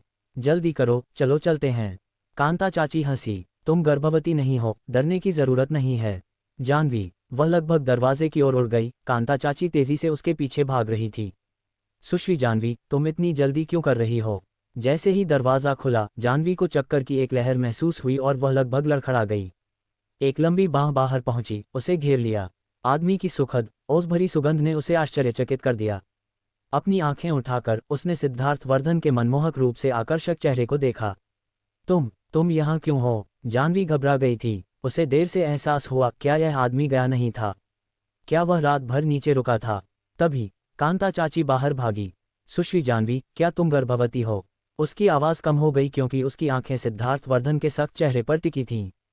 सिद्धार्थवर्धन की बर्फीली नज़र जाह्नवी पर टिकी हुई थी। उसकी डरावनी ठंडी आंखें लाल थीं। जाह्नवी ने अपने होंठों को दबाया, उसका दिल जोर से धड़क रहा था। जाह्नवी, क्या तुम गर्भवती हो? सिद्धार्थवर्धन ने पूछा। जाह्नवी ने कसकर निगल लिया और जल्दी से उसे धक्का दिया। कांता चाची, तुम किस बारे में बात कर रही हो? खांसी खांसी खांसी। उसने अपनी आंतरिक घबराहट को छिपाने के लिए अपनी खांसी का इस्तेमाल किया। ओह नहीं, सिद्धार्थवर्धन को कुछ पता नहीं चला होगा, है ना? जाह्नवी का शरीर घबराहट से और भी ज्यादा कमजोर महसूस हुआ। आदमी ने अचानक उसे कमर से उठा लिया। सिद्धार्थ, तुम क्या कर रहे हो? जाह्नवी को लगा जैसे उसके शरीर की हर नस एक कसी हुई तार की तरह कस गई है। उसने ठंडी हंसी भरी, क्या तुम सर्दी से बीमार नहीं हो? हम ये भी जांच कर सकते हैं कि तुम गर्भवती हो या नहीं। जाह्नवी गुस्से में थी। तुम कमीने, तुम मेरी जगह नीचे क्यों घूम रहे हो? निकल जाओ। सिद्धार्थवर्धन ने उसे कार में भर दिया और कांता चाची की ओर मुड़ा, निर्देश दिया, मैं अस्पताल में उसके साथ जाऊंगा। इतना ही होगा। कांता चाची मौके पर ही खड़ी रही, कार को गर्जना करते हुए दूर जाते हुए देखा। क्या मैंने कुछ गलत कहा? उसने बड़बड़ाया। जाह्नवी को धोखा देने से रोकने के लिए सिद्धार्थवर्धन ने जानबूझकर उसे एक छोटे से अस्पताल में ले गया। जाह्नवी को जबरदस्ती सिद्धार्थवर्धन द्वारा आपातकालीन कक्ष में ले जाया गया। अंदर डॉक्टर से उसने कहा, उसे सर्दी है, साथ ही जांच करें कि क्या वह गर्भवती है। डॉक्टर सिद्धार्थवर्धन के थोपने वाले तरीके का सामना करते हुए महसूस किया जैसे आदमी वहां लड़ने के लिए था। जाह्नवी ने अपने दांत भींचे। मना करने में असमर्थ उसे स्वीकार करना पड़ा। उसकी आंखें चारों ओर घूम गईं इससे पहले कि उसने सिद्धार्थवर्धन को धक्का दिया। बाहर निकलो, एक गर्भावस्था की जांच के लिए मुझे छोड़ने की जरूरत नहीं है। उसका रुख दृढ़ था, उसकी उपस्थिति शक्तिशाली और डराने वाली थी। जाह्नवी ने डॉक्टर से अपील की, जो खांसता था, और कहा, सज्जन के लिए बाहर कदम रखना बेहतर होगा। परेशान करने वाला। हालांकि सिद्धार्थवर्धन अनिच्छुक था, नर्स और डॉक्टर मौजूद थे, उसे मना करना अजीब लगा। उसने जाने से पहले एक धमकी भरी चेतावनी दी, उसकी अच्छी तरह से जांच करो। नज, जो शुरू में आंखें मूंदे हुए थी, ने अपनी प्रशंसा को तुरंत उसके अमित्र व्यवहार से दूर पाया। सुश्री, तुम्हारे पति काफी गुस्सैल लगते हैं। सिसकी सिसकी सिसकी। जानवी रो पड़ी। डॉक्टर और नर्स चौंक गए। समय लो, हमें बताओ क्या हुआ। जानवी ने अपना प्रदर्शन शुरू किया। वह मेरा पति नहीं है, वह मेरा पूर्व पति है। हमारा बहुत पहले तलाक हो चुका है। वह मुझे उसका बच्चा पैदा करने के लिए मजबूर करने की कोशिश करता रहता है, लेकिन मेरा पहले से ही एक प्रेमी है और मैं अपने प्रेमी के बच्चे से गर्भवती हूँ। हम शादी करने की योजना बना रहे हैं। अब वह सामने आया है, मुझे धमकी दे रहा है, कह रहा है कि मुझे उसे मुआवजे के रूप में एक बच्चा देना होगा या वह मुझे मार देगा। मैं बहुत डरी हुई हूँ। वह इतनी कायल होकर रोई कि नज और डॉक्टर सिद्धार्थ वर्धन को भेष में एक कमीने के रूप में शाप देने में मदद नहीं कर सके। वहाँ चिंता मत करो, डॉक्टर ने कहा। हम तुम्हें ऐसे हृदयहीन बेशर्म आदमी से निपटने में मदद करेंगे जो महिलाओं को मजबूर करने का सहारा लेता है। आपातकालीन कक्ष का दरवाजा खुला। सिद्धार्थ वर्धन आगे बढ़ा। क्या वह गर्भवती है? डॉक्टर ने अपने गुस्से को नियंत्रित करने के लिए संघर्ष किया, अपनी आंखों में तिरस्कार छिपाते हुए, क्योंकि उसने भावहीन रूप से कहा, उसे एक बड़ा रक्तस्राव हुआ है और उसका गर्भाशय क्षतिग्रस्त है। वह कैसे गर्भवती हो सकती है? क्या तुम्हें बच्चा पैदा करने का जुनून है? इसके साथ वह चला गया। सिद्धार्थ वर्धन से एक हास्यहीन हंसी निकल गई। ये छोटी जगह अजीब पात्रों से भरी है। क्या वे जानते भी हैं कि मैं कौन हूँ? कितना भयानक रवैया। जानवी ने अपना मुंह ढक लिया, अपनी हंसी को दबाने के लिए संघर्ष कर रही थी। वह कमरे से बाहर निकली, उसका चेहरा झूठी निराशा का एक मुखौटा था, आंसू अभी भी उसकी पलकों पर चिपके हुए थे और उसकी आंखें उसके कृत्य से सूजी हुई थीं। सिद्धार्थ, तुम कमीने, मुझे इस सच्चाई का सामना करवाना इतना परेशान करने वाला है। सिद्धार्थ वर्धन ने अपने दिल में जटिल भावनाओं को दबा दिया और एक असामान्य रूप से कोमल आवाज में उसे फुसलाया, क्या बड़ी बात है। ऐसा नहीं है कि हमें विरासत में एक सिंहासन मिला है। जानवी एक पल के लिए स्तब्ध रह गई। क्या सभी पुरुष बच्चे पैदा करने को अपने जीवन का मिशन नहीं मानते? तुम क्या देख रही हो? मुझे बच्चे पसंद नहीं हैं, वह ठंडे और कठोर रूप से बोला। जानवी का दिल, जो थोड़ा गर्म हो गया था, फिर से ठंडा हो गया। ठंडा खून वाला और हृदयहीन, यह उसका सच्चा स्वभाव था। सिद्धार्थ वर्धन पूरी तरह से भ्रमित था। क्या उसने खुद को पर्याप्त रूप से स्पष्ट नहीं किया था? उसने उसे तिरस्कार नहीं किया। क्या रवैया। चूंकि जानवी गर्भवती थी, डॉक्टर द्वारा निर्धारित दवा भ्रूण के लिए हानिरहित थी। घर पहुंचने के बाद उसने 2 गोलियां लीं और कांता चाची से अदरक का सूप तैयार करने के लिए कहा। बड़ा कटोरा वाला, ज्यादा जुजुबे के साथ। दवा लेना बहुत अच्छा नहीं था। उसे अभी भी बीमारी को दूर करने के लिए अपनी प्रतिरक्षा प्रणाली और आहार चिकित्सा पर निर्भर रहना पड़ा, ये सुनिश्चित करते हुए कि उसके अंदर के 2 छोटे लोग सुरक्षित और स्वस्थ रहें। ये शरीर एक तिलचिट्टे जितना कठोर है। उसके बच्चों का सुरक्षित और स्वस्थ रहना उसकी सबसे बड़ी उम्मीद है। ठीक है, फिर मैं नीचे जाकर इसे तैयार करूंगी। कांता चाची ने पीछे मुड़कर देखने से खुद को नहीं रोका। निदेशक सिद्धार्थ सोफे पर लेटे हुए हैं और वह अब थोड़ा हिल रहे हैं। ऐसा लगता है कि उन्हें भी सर्दी लग गई है। जानवी ने कुछ नहीं कहा। वह वास्तव में इसके लायक था। उसे भी एक कटोरा लाओ। जानवी ने अधीरता से अपना हाथ हिलाया। यहाँ मरना परेशान करने वाला होगा। उसे यशवंत को जल्दी करने और उसे दूर ले जाने के लिए फ़ोन करना पड़ा। उस विचार के साथ उसने एक टेक्स्ट संदेश भेजा। अस्पताल में उसके द्वारा कहे गए शब्दों को याद करते हुए उसने सोचा, सिद्धार्थ, तुम भी इंसान हो। तुम बस एक बड़े कमीने हो। जानवी ने अपने पेट को छुआ। चिंता मत करो, माँ तुमसे प्यार करती है। जब तुम बड़े हो जाओगे, अगर तुम एक पिताजी चाहते हो, तो माँ तुम्हें एक आकर्षक और धनी सौतेला पिता ढूंढ देगी। बैठक कक्ष में सिद्धार्थ वर्धन ने छींक मारी। वह हमेशा उत्कृष्ट स्वास्थ्य में रहा था, लेकिन शुरुआती वसंत का मौसम कड़वा ठंडा था और उसने एक इंटरनेट उपयोगकर्ता के सुझाव का पालन करते हुए रात बाहर बिताई थी। उसने सोचा कि वह उसे अंदर ले सकती है, लेकिन उसने उम्मीद नहीं की थी। उसने बस जबरदस्ती अपना रास्ता बनाया था, अन्यथा उसे फिर से बाहर फेंक दिया जाता। वह गर्वित अरबपति कब इतना अपमानित हुआ था। कांता चाची ने दयालुता से एक कंबल पेश किया। निदेशक सिद्धार्थ, थोड़ा आराम करो, मैं जल्द ही अदरक का सूप तैयार कर दूंगी। तुम इसे पीने के बाद जा सकते हो। सिद्धार्थ वर्धन का चेहरा काला पड़ गया। मैंने कब कहा कि मैं जा रहा हूँ? क्या तुम नहीं जानते? सुश्री जानवी ने पहले ही तुम्हारे सहायक यशवंत को एक संदेश भेजा है, उसे तुरंत आने और तुम्हें दूर ले जाने के लिए कहा है। वह वास्तव में उसके प्रति इतनी हृदयहीन थी। सिद्धार्थ वर्धन ने उसे धनकने वाले कंबल को फर्श पर फेंक दिया और लड़खड़ाता हुआ बाहर निकला। बाहर निकलने पर यशवंत ने उसे पकड़ा। निदेशक सिद्धार्थ, तुम्हें क्या हुआ? वाह, उसका पूरा शरीर भट्टी जितना गर्म था। उनके अस्पताल पहुंचने के बाद और डॉक्टर ने उसकी जांच की, उसने कहा, क्या तुम खुद को मारने की कोशिश कर रहे हो? तुम्हारे हाथ पर घाव संक्रमित और सूजन है जिससे लगातार तेज बुखार हो रहा है। तुम्हें अगले कुछ दिनों के लिए अस्पताल में निगरानी में रहने की ज़रूरत होगी। यशवंत ने तुरंत कहा, मैं तुम्हारी पत्नी को फ़ोन करूंगा और उसे तुम्हारी देखभाल के लिए आने के लिए कहूंगा। वह इस दिनचर्या में अच्छी तरह से वाकिफ था, एक अनकही समझ। सिद्धार्थ वर्धन दहाड़ पड़ा, मैं तुम्हें किस लिए भुगतान करता हूं? अगर तुमने उसे फ़ोन करने की हिम्मत की तो तुम्हें भविष्य में दिखाई देने की ज़रूरत नहीं होगी।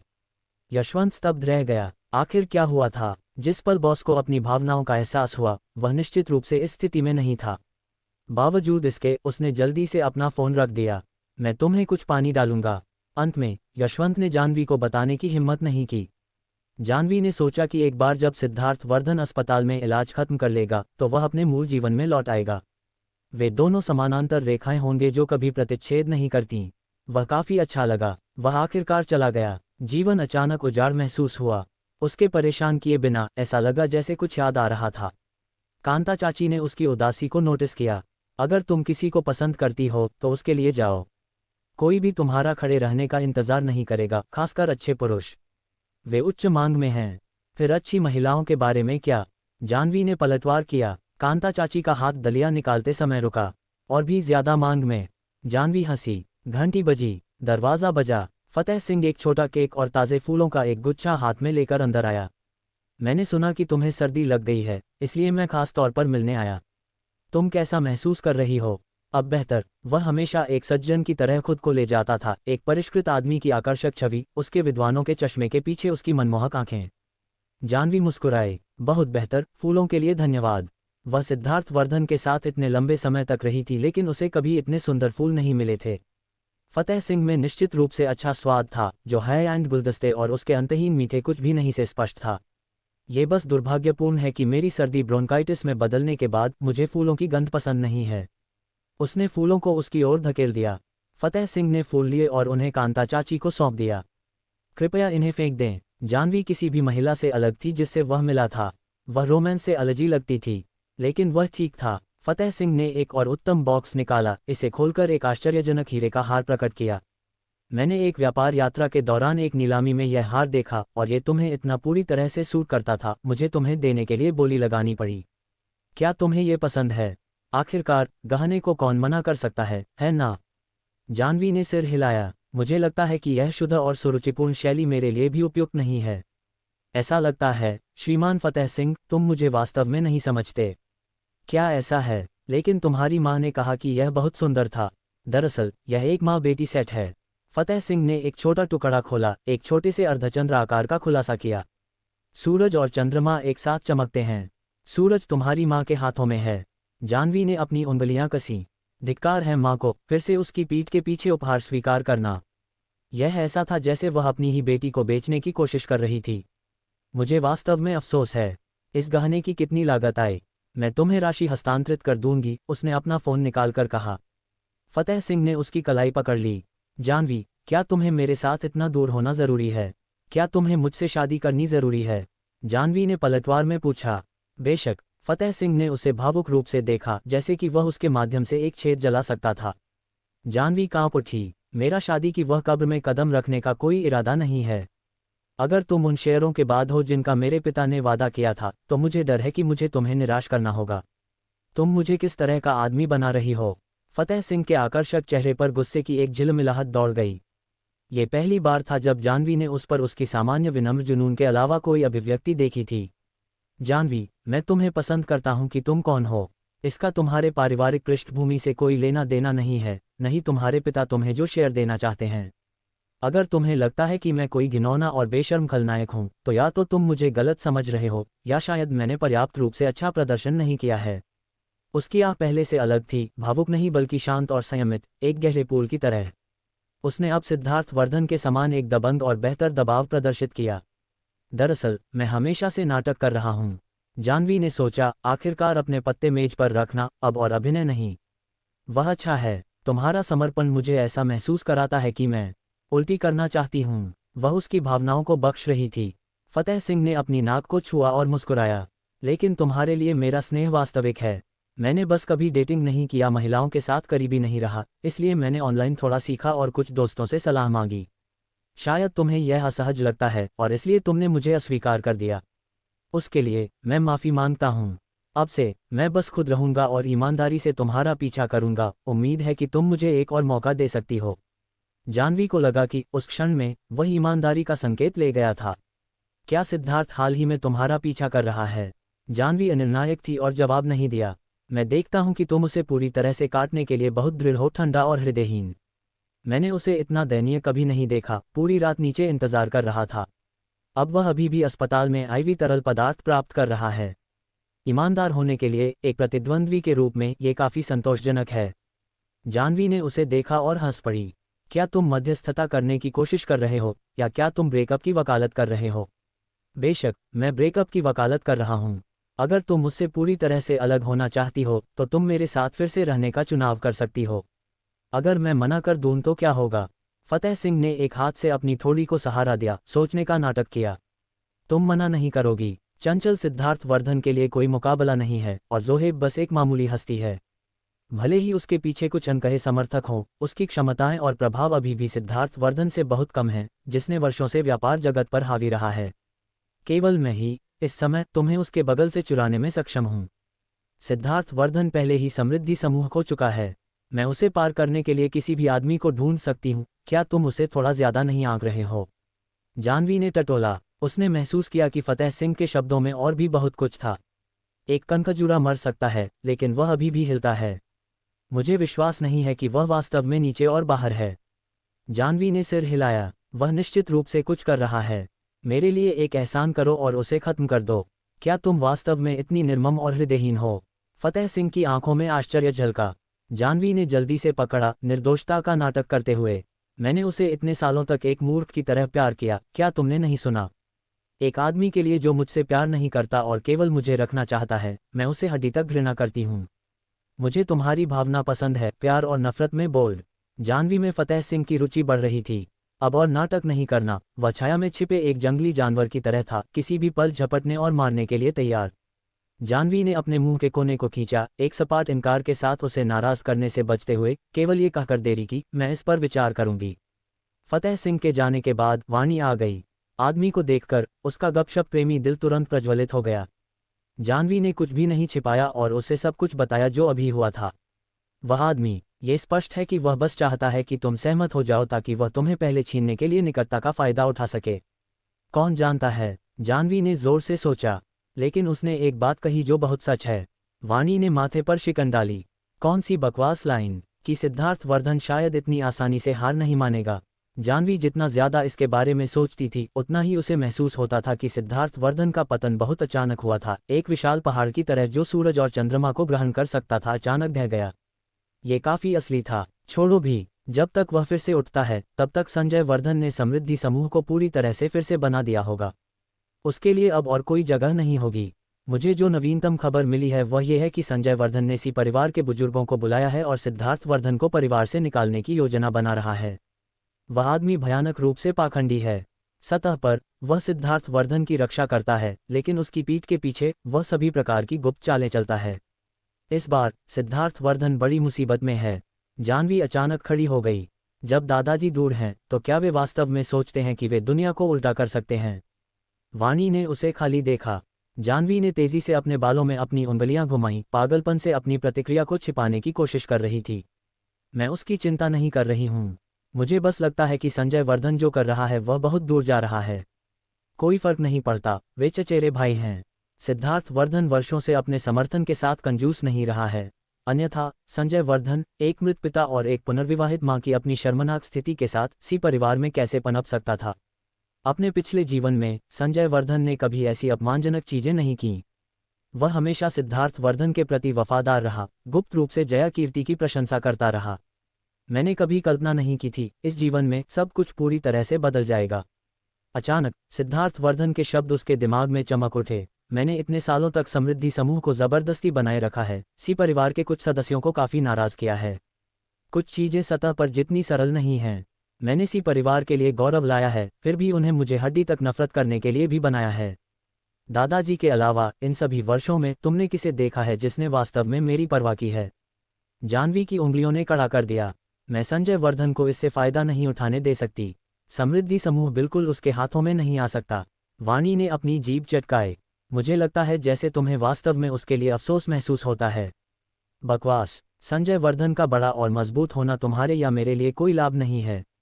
जल्दी करो और इस मामले की और अच्छी तरह से जांच करने के लिए अपने कनेक्शन का उपयोग करो। मुझे चक्कर आ रहा है। मुझे थोड़ी देर के लिए वापस सोने की ज़रूरत है। वाणी ने उसे घबराहट में भागते हुए देखा और उपहास किया, कितनी पाखंडी महिला। जानवी अपने कमरे में गई और जल्दी से दरवाज़ा बंद कर दिया।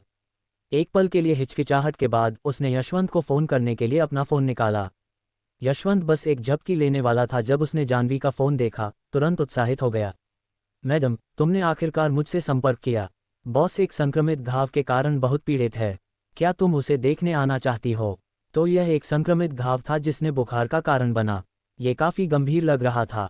जानवी ने कहा, परिवार के बुजुर्गों के साथ सिद्धार्थ वर्धन को परिवार से निकालने के लिए संजय वर्धन के मिलीभगत के संबंध में कृपया दादाजी को न बताएं। उनका स्वास्थ्य अच्छा नहीं है और मुझे डर है कि वह इसे संभाल नहीं सकते। उसने दादाजी के लिए अपनी चिंता व्यक्त की थी और ऐसी महत्वपूर्ण जानकारी दी थी। सिद्धार्थ वर्धन को पता होना चाहिए कि क्या करना है ना? यशवंत ने सिद्धार्थ वर्धन को देखा, जो अचानक उसके बगल में दिखाई दिया था, और सदमे में कूद गया। वह कुछ कहना चाहता था, लेकिन सिद्धार्थ वर्धन ने सिर हिलाया और यशवंत तुरंत समझ गया। क्या संजय वर्धन ने ऐसी अमानवीय चीज़ की है? लेकिन बॉस अभी गंभीर रूप से बीमार है, वह अपने बीमार बिस्तर से भी नहीं निकल सकता। मैडम, क्या तुम उसकी मदद नहीं करोगी? अगर तुम इस समय उसकी मदद नहीं करती हो तो बॉस कैसे बचेगा? वह अब अपने मेडिकल बिलों का भुगतान भी नहीं कर सकता। मैं उन्हें अपने पैसे से भुगतान कर रहा हूँ। तुम्हें सच बताने के लिए मैडम, अगर यह जारी रहता है तो मुझे दूसरी नौकरी की तलाश करनी होगी। जानवी का दिल कस गया, उस पर विश्वास किया। सिद्धार्थ के पास कोई बचत या संपत्ति नहीं है। भले ही समूह को दूर ले जाया गया हो, क्या उसके व्यक्तिगत खातों में कुछ आकस्मिक निधि नहीं होगी? ये सामान्य ज्ञान था। उसे विश्वास नहीं था कि सिद्धार्थ वर्धन ने बिल्कुल भी तैयारी नहीं की थी। बेशक उसके पास है, लेकिन दूसरा युवा मास्टर तुम्हारे कारण बॉस से नफरत करने लगा है। वह अब उसे मिटाने की कोशिश कर रहा है और बॉस एक हताश स्थिति में है। जानवी चुप हो गई। यशवंत तुरंत चिंतित हो गया। क्या उसने ज्यादा अभिनय किया था? सिद्धार्थ वर्धन का चेहरा भी काला पड़ गया। अगले पल यशवंत ने जानवी को कहते हुए सुना, ठीक है, मैं आऊंगी, लेकिन उसे मत बताना। हाँ। यशवंत फोन काटने के बाद बहुत खुश था। सिद्धार्थ वर्धन को देख रहा था जैसे कि प्रशंसा की उम्मीद कर रहा हो। तुम बहुत ज्यादा दखल देने वाले हो। सिद्धार्थ वर्धन खांसा, एक गंभीर चेहरा डाल दिया और जाने के लिए मुड़ गया। क्या बॉस का मतलब क्या था? इस महीने कोई वृद्धि नहीं। बीमार कमरे में एक युवा नर्स सिद्धार्थ वर्धन को आईवी देने के लिए अंदर आने की तैयारी कर रही थी। वह जल्दी से अस्पताल के बिस्तर पर लेट गया और नर्स को आदेश दिया, ये बांह बाद में, इसे कुछ और बार चिपकाओ। इसे खून बहने दो अधिमानतः। चिंता मत करो, मैं तुम्हें रिपोर्ट नहीं करूंगा। मैं अपने सहायक से तुम्हें बाद में एक लाल लिफाफा भेजूंगा। नर्स ऐसा अवसर देखकर स्वाभाविक रूप से पीछे नहीं हटी। चिंता मत करो सर, मैं सुनिश्चित करूंगी कि तुम संतुष्ट हो। जल्द ही। जानवी ने दरवाज़ा धकेल दिया। सिद्धार्थ वर्धन की बांह को खून से ढका देखकर वह कुछ हद तक भयभीत थी। वह भागकर गई, युवा नर्स को एक तरफ धकेल दिया और चिंता से पूछा, तुम क्या कर रही हो? नर्स तुरंत समझ गई, तो यह एक हरी चाय का पुरुष संस्करण है। सिद्धार्थ वर्धन ने अपना हाथ खारिज करते हुए हिलाया और नर्स जल्दी से बाहर निकल गई। यशवंत भी जानता था कि उसके जाने पर दरवाज़ा बंद कर देना चाहिए। जानवी ने सिद्धार्थ वर्धन को घूर कर देखा। अब तुम्हें पता चला कि गरीब होना कितना दुखद महसूस होता है ना? आमतौर पर यह अस्पताल के निदेशक या मुख्य चिकित्सक होते थे जो उसकी देखभाल करते थे। कोई भी साधारण व्यक्ति उसके सम्मानित खुद के करीब नहीं आ सकता था। सिद्धार्थ वर्धन के होंठों पर एक कड़वी मुस्कान आई। क्या तुम भी मेरा मजाक उड़ा रही हो? उसकी गहरी आंखें जानवी पर टिकी हुई थीं। सीईओ जानवी का मुझसे मिलने आना काफी विचारशील है। कितना व्यंग्यात्मक स्वर। वह जाने के लिए मुड़ी। सिद्धार्थ वर्धन ने उसे एक पकड़ के साथ पकड़ा जो थोड़ा ज्यादा जबरदस्त था। जानवी उसकी छाती से टकरा गई और वह पलट गया, उसे अस्पताल के बिस्तर पर पिन कर दिया। उसने हिलने की कोशिश की। सिद्धार्थ वर्धन ने कहा, मेरा हाथ घायल है, क्या तुम चाहती हो कि घाव खुल जाए? जानवी ने हिलना बंद कर दिया, उसे उस पर दबाने दिया। एक प्रेमपूर्ण माहौल उठने लगा। जानवी को भी डर था कि वह उसके गर्भ में बच्चे पर दबाव डालेगा। उसने हल्के से एक हाथ से खुद को सहारा दिया, उसकी उंगलियां उसकी ठोस छाती के खिलाफ दबा रही थीं। उसकी अच्छी तरह से परिभाषित मांसपेशियां काफी मनमोहक थीं। जानवी, हालांकि एक कामुक महिला नहीं थी, उसके लिए दूर देखना असंभव पाया। सिद्धार्थ वर्धन ने ध्यान दिया कि वह इस रणनीति के प्रति काफी ग्रहणशील लगती थी। उसने थोड़ा और ताक लगाई और उसकी शर्ट पर एक और बटन खुल गया। जाह्नवी ने भौं उठाए। सिद्धार्थ, क्या तुम मुझे बहकाने की योजना बना रहे हो और फिर उम्मीद कर रहे हो कि मैं तुम्हारी शुगर मम्मी बनूंगी? तुम हमेशा वह कहती हो लेकिन कभी कुछ नहीं करती। जाह्नवी नी शब्द रह गई। उद्धरण चिन्ह डॉट डॉट डॉट उद्धरण चिन्ह। उसने ये कहाँ से सीखा? वह इतना बेशर्म कैसे हो गया है? तुम्हारे सपनों में। मुझसे दूर हटो। उसका छोटा चेहरा लाल देखकर सिद्धार्थ वर्धन ने उसे चिढ़ाना बंद कर दिया और उठ गया। हालांकि आंदोलन ने उसके घाव पर खिंचाव डाला जिससे तेज दर्द हुआ। सुई का निशान अभी भी खून बह रहा था और उसका चेहरा तुरंत एक दिल दहला देने वाला मौत जैसा पीला हो गया। जाह्नवी ने अपने होठों को दबाया। सिद्धार्थ, क्या तुम वास्तव में संजय वर्धन को अपनी शक्ति बढ़ाने दोगे और फिर तुम पर चलने दोगे?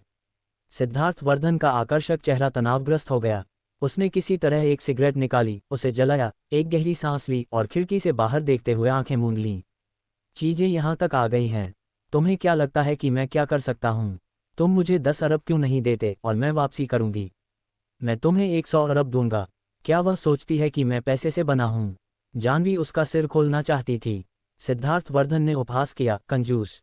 अद्वितीय समूह बड़ा और बड़ा हो रहा था, पहले से ही वित्तपोषण और आईपीओ चरण में। एक बार जब यह एक शीर्ष स्तरीय ब्रांड बन गया तो कई अरबों का वार्षिक राजस्व निश्चित रूप से कोई समस्या नहीं होगी। जाह्नवी ने कभी कल्पना नहीं की थी कि उसकी कंपनी एक दिन ऐसी ऊंचाइयों को प्राप्त करेगी। तुम कंजूस नहीं हो। तुमने मुझे तलाक में केवल 10 मिलियन दिए। फिर से पुरानी शिकायत लाना। मुझे यह विषय शुरू नहीं करना चाहिए था, सिद्धार्थ वर्धन ने सोचा। उसका सिर दर्द कर रहा था। माहौल जम गया। जाह्नवी का सुंदर चेहरा ठंडा हो गया और वह किसी भी पल उस पर झपटने और उसे फाड़ने के लिए तैयार लग रही थी। जो किया गया है वह किया गया है, सिद्धार्थ वर्धन ने सोचा, क्योंकि उसने सिगरेट को बुझा दिया। मैंने कहा था कि मैं तुम्हें मुआवजा दूंगा। बहुत देर हो गई। जाह्नवी ने अपनी ठोड़ी को अवमानना में ऊपर उठाया। चूंकि तुम खुद को खींचने से मना करते हो, मैं आज तुम्हें सूचित करने के लिए यहाँ हूँ। मैं संजय वर्धन से कड़वे अंत तक लड़ूंगी। सोच रहा है कि वह मछली पकड़ने वाले की तरह लाभ उठा सकता है जबकि दूसरे लड़ते हैं। सपना देखना। सिद्धार्थ वर्धन को वह कुछ हद तक हैरान करने वाली लगी। ये जीवन या मृत्यु का प्रतिशोध कहाँ से आता है? वह जिसने अप्रत्यक्ष रूप से उसे मार डाला, क्या वह एक नश्वर दुश्मन के रूप में नहीं गिना जाता है? जाह्नवी चिल्लाना चाहती थी लेकिन उसने खुद को रोका। जो मुझे नाराज करते हैं वे मरने के लायक हैं। सिद्धार्थ वर्धन की आंखों में चिंता का एक अचल बादल इकट्ठा हो गया। चूंकि वह मामला है, मैं तुम्हें एक हाथ उधार दूंगा। सिद्धार्थ वर्धन को अस्पताल से छुट्टी मिल गई। उसका पहला कार्य समृद्धि समूह में वापस आना नहीं था। नहीं, उसने सी परिवार के बुजुर्गों से संपर्क किया या संजय वर्धन से मुलाकात की। वह पश्चिमी क्षेत्र के लिए उड़ान भरी। हर कोई चकित था। एक पूरी तरह से ठीक आदमी बीजिंग में क्यों नहीं हंगामा करेगा और जो उसका है उसे वापस क्यों नहीं लेगा, बल्कि एक दूरस्थ पश्चिम, एक भगवान त्याग वाली जगह पर भाग जाएगा? क्या वह अपने दिमाग से बाहर है? कार्यालय में खबर देखकर संजय वर्धन जोर से हंसा। बड़े भाई ने न केवल अपनी लंबी अवधि की दृष्टि खो दी है, बल्कि एक टाइकून की हिम्मत भी खो दी है। वह मुश्किल से अपनी जान बचाकर भागा और अब उसने अपनी हिम्मत भी खो दी है। मुझे वास्तव में नहीं पता कि उस कुतिया जाह्नवी को पसंद करने से उसे क्या मिला है, अयोग्यता और कायरता। वह मुझसे हारने के लायक है। संजय वर्धन सीईओ की विशेष कुर्सी पर बैठा, उसका आकर्षक चेहरा आत्मसंतुष्टि से भरा था। उसने एक सिगार पर फुफकारा। उसके बाल स्टाइलिश रूप से पीछे खींचे हुए थे, परिपक्व प्रभुत्व की हवा दे रहे थे। जया कीर्ति ने उसके घमंड को देखकर अपने होठों को घुमाया। अगर बिंदिया के लोग सुअरों जितने मूर्ख नहीं होते, जाह्नवी को मारने में विफल रहे और इसके बजाय लगभग सिद्धार्थ वर्धन को मार डाला, तो क्या उसे इस स्वर्ग भेजे गए अफसर को सबसे अमीर आदमी की स्थिति को जब्त करने का मौका मिलता? तुम्हें भी और सावधान रहना चाहिए। ये सबसे अच्छा होगा कि और लोगों को भेजा जाए।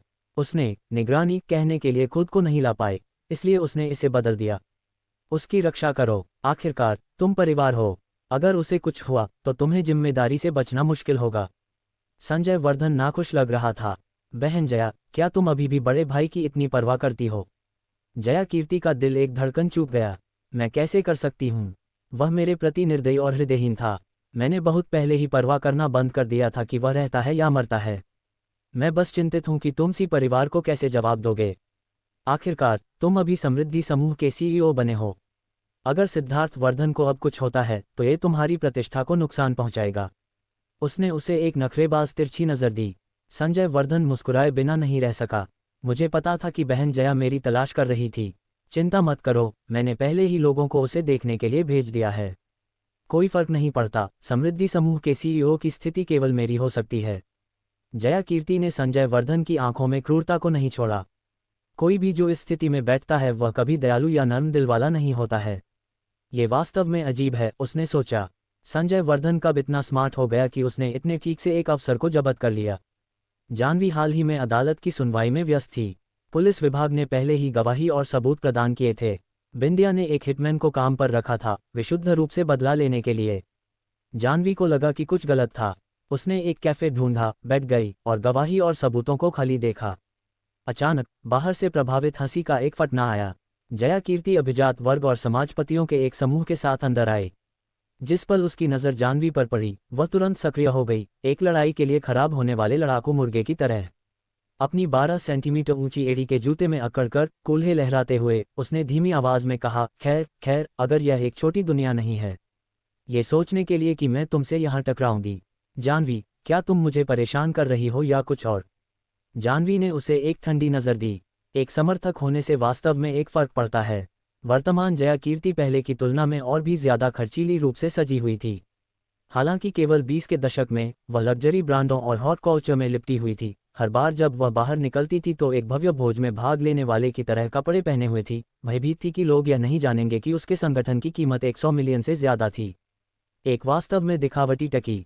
कौन किसे परेशान कर रहा है? ठीक है जया कीर्ति, क्या तुमने ये पता नहीं लगाया है कि यहाँ पहले कौन बैठा था? जाह्नवी ने तेजी से पलटवार किया, अपने शब्दों को नहीं तोड़ा। जया कीर्ति नाराज थी। वह इतने सारे लोगों के सामने चेहरा खोने का जोखिम नहीं उठा सकती थी। जब वह अपनी किस्मत से नीचे थी तो समाज के घेरे में किसी ने भी उसके साथ जुड़ने की हिम्मत नहीं की। उसके विशेषाधिकार प्राप्त उपचार को खोना मौत से भी बदतर महसूस हुआ था। ये केवल इसलिए था क्योंकि संजय वर्धन ने बार बार उसका समर्थन किया कि ये चापलूसी करने वाले और निष्पक्ष मौसम दोस्त अब उस पर चापलूसी करते थे। आज वह जाह्नवी के अहंकार को कुचलने, अपनी पूर्व स्थिति को वापस पाने के लिए दृढ़ थी और यदि संभव हो तो उसके गर्भ में उस कमीने से छुटकारा पाने के लिए। अतीत के बारे में सोचते हुए जया कीर्ति ने अपनी हथेली उठाई और जाह्नवी के चेहरे की ओर जोर से थप्पड़ मारा। जाह्नवी पीछे हट गई और जया कीर्ति का हाथ खाली हवा में फिसल गया। जया कीर्ति की आंखों में क्रूरता चमकी। क्या बात है, चूक गई और अब तुम किसी को काटना चाहती हो? जाह्नवी ने उपहास किया। उसने जया कीर्ति को एक तरफ धकेल दिया। जाने का इरादा रखती थी, एक जानवर के स्तर तक झुकना नहीं चाहती थी। अप्रत्याशित रूप से जया कीर्ति ने बेरहमी से पास का एक सजावटी फूलदान पकड़ा और उसे जाह्नवी के सिर की ओर मारा। आगे स्पष्ट गिलास में जया कीर्ति के प्रतिबिंब को देखकर जाह्नवी झुक गई और कई कदम पीछे हट गई। उसने जया कीर्ति की गर्दन पकड़ी और जोर से उसे मेज पर पटक दिया। क्लिनेक्स और क्लैटर्स की एक श्रृंखला के साथ फूलदान जमीन पर टूट गया। जया कीर्ति की पीठ पर त्वचा छेद गई थी। वह जोर से चिल्लाई, उसकी आंखें लगभग बाहर निकल गईं। जया कीर्ति के दोस्त डर गए थे और एक साथ सिमट गए थे। जाह्नवी की आंखें सभी पर घूम गईं। तुम सभी ने इसे देखा, उसने कहा। उसने पहले हत्या का प्रयास किया। मैं बस जवाबी कार्रवाई कर रही थी। जाह्नवी, मैं तुम्हें मार डालूंगी। खांसी खांसी खांसी। जाह्नवी ने अपनी पकड़ कस दी। जया कीर्ति के पास हिलने की भी ताकत नहीं थी। क्या तुमने वास्तव में सोचा था कि मैं अभी भी वह भोली धोखेबाज थी जिसे तुम धमका सकती थी? इससे पहले कि तुम मुझे नुकसान पहुंचाने की कोशिश करो, तुम अपने दिमाग का उपयोग क्यों नहीं करती और याद करती कि मैं जीविका के लिए क्या करती हूं? जया कीर्ति, हत्या के प्रयास के लिए तुम खत्म हो गई। उन कठोर शब्दों को छोड़ने के बाद जाह्नवी चली गई। जया कीर्ति संघर्ष करती हुई अपने पैरों पर खड़ी हुई। उसके पैर कांप रहे थे और वह गुस्से से फट गई। जाह्नवी, मैं तुम्हें इससे दूर नहीं जाने दूंगी। उसके दोस्तों के समूह ने जल्दी से बहाने बनाए और तितर बितर हो गए। वे जया कीर्ति को भड़काने का जोखिम नहीं उठा सकते थे, लेकिन जाह्नवी और भी ज्यादा दुर्जय थी। वह वास्तव में जया कीर्ति को जेल नहीं भेजेगी, है ना? जया कीर्ति भी डरी हुई थी। उसने जल्दी से संजय वर्धन को फोन किया। जयंत, मुझे बचाओ, मैं अभी रेस्टोरेंट में जाह्नवी से टकरा गई। उसने मेरा अपमान किया और मैं खुद को उसे मारने से नहीं रोक पाए। उसने कहा कि वह मुझ पर मुकदमा करेगी जब तक कि मैं अच्छे के लिए बंद नहीं हो जाती। क्या मैं वास्तव में जेल जा रही हूँ? उसने जाह्नवी की क्षमताओं में विश्वास किया, लेकिन उसने संजय वर्धन पर और भी ज्यादा भरोसा किया, जो अब सर्वशक्तिशाली था। सबसे पहले होटल के निगरानी फुटेज को नष्ट करो। मैं उन सभी को चुप करा दूंगा जिन्होंने तुम्हें आज उसे मारते हुए देखा। जाह्नवी लोगों पर मुकदमा करना पसंद करती है ना?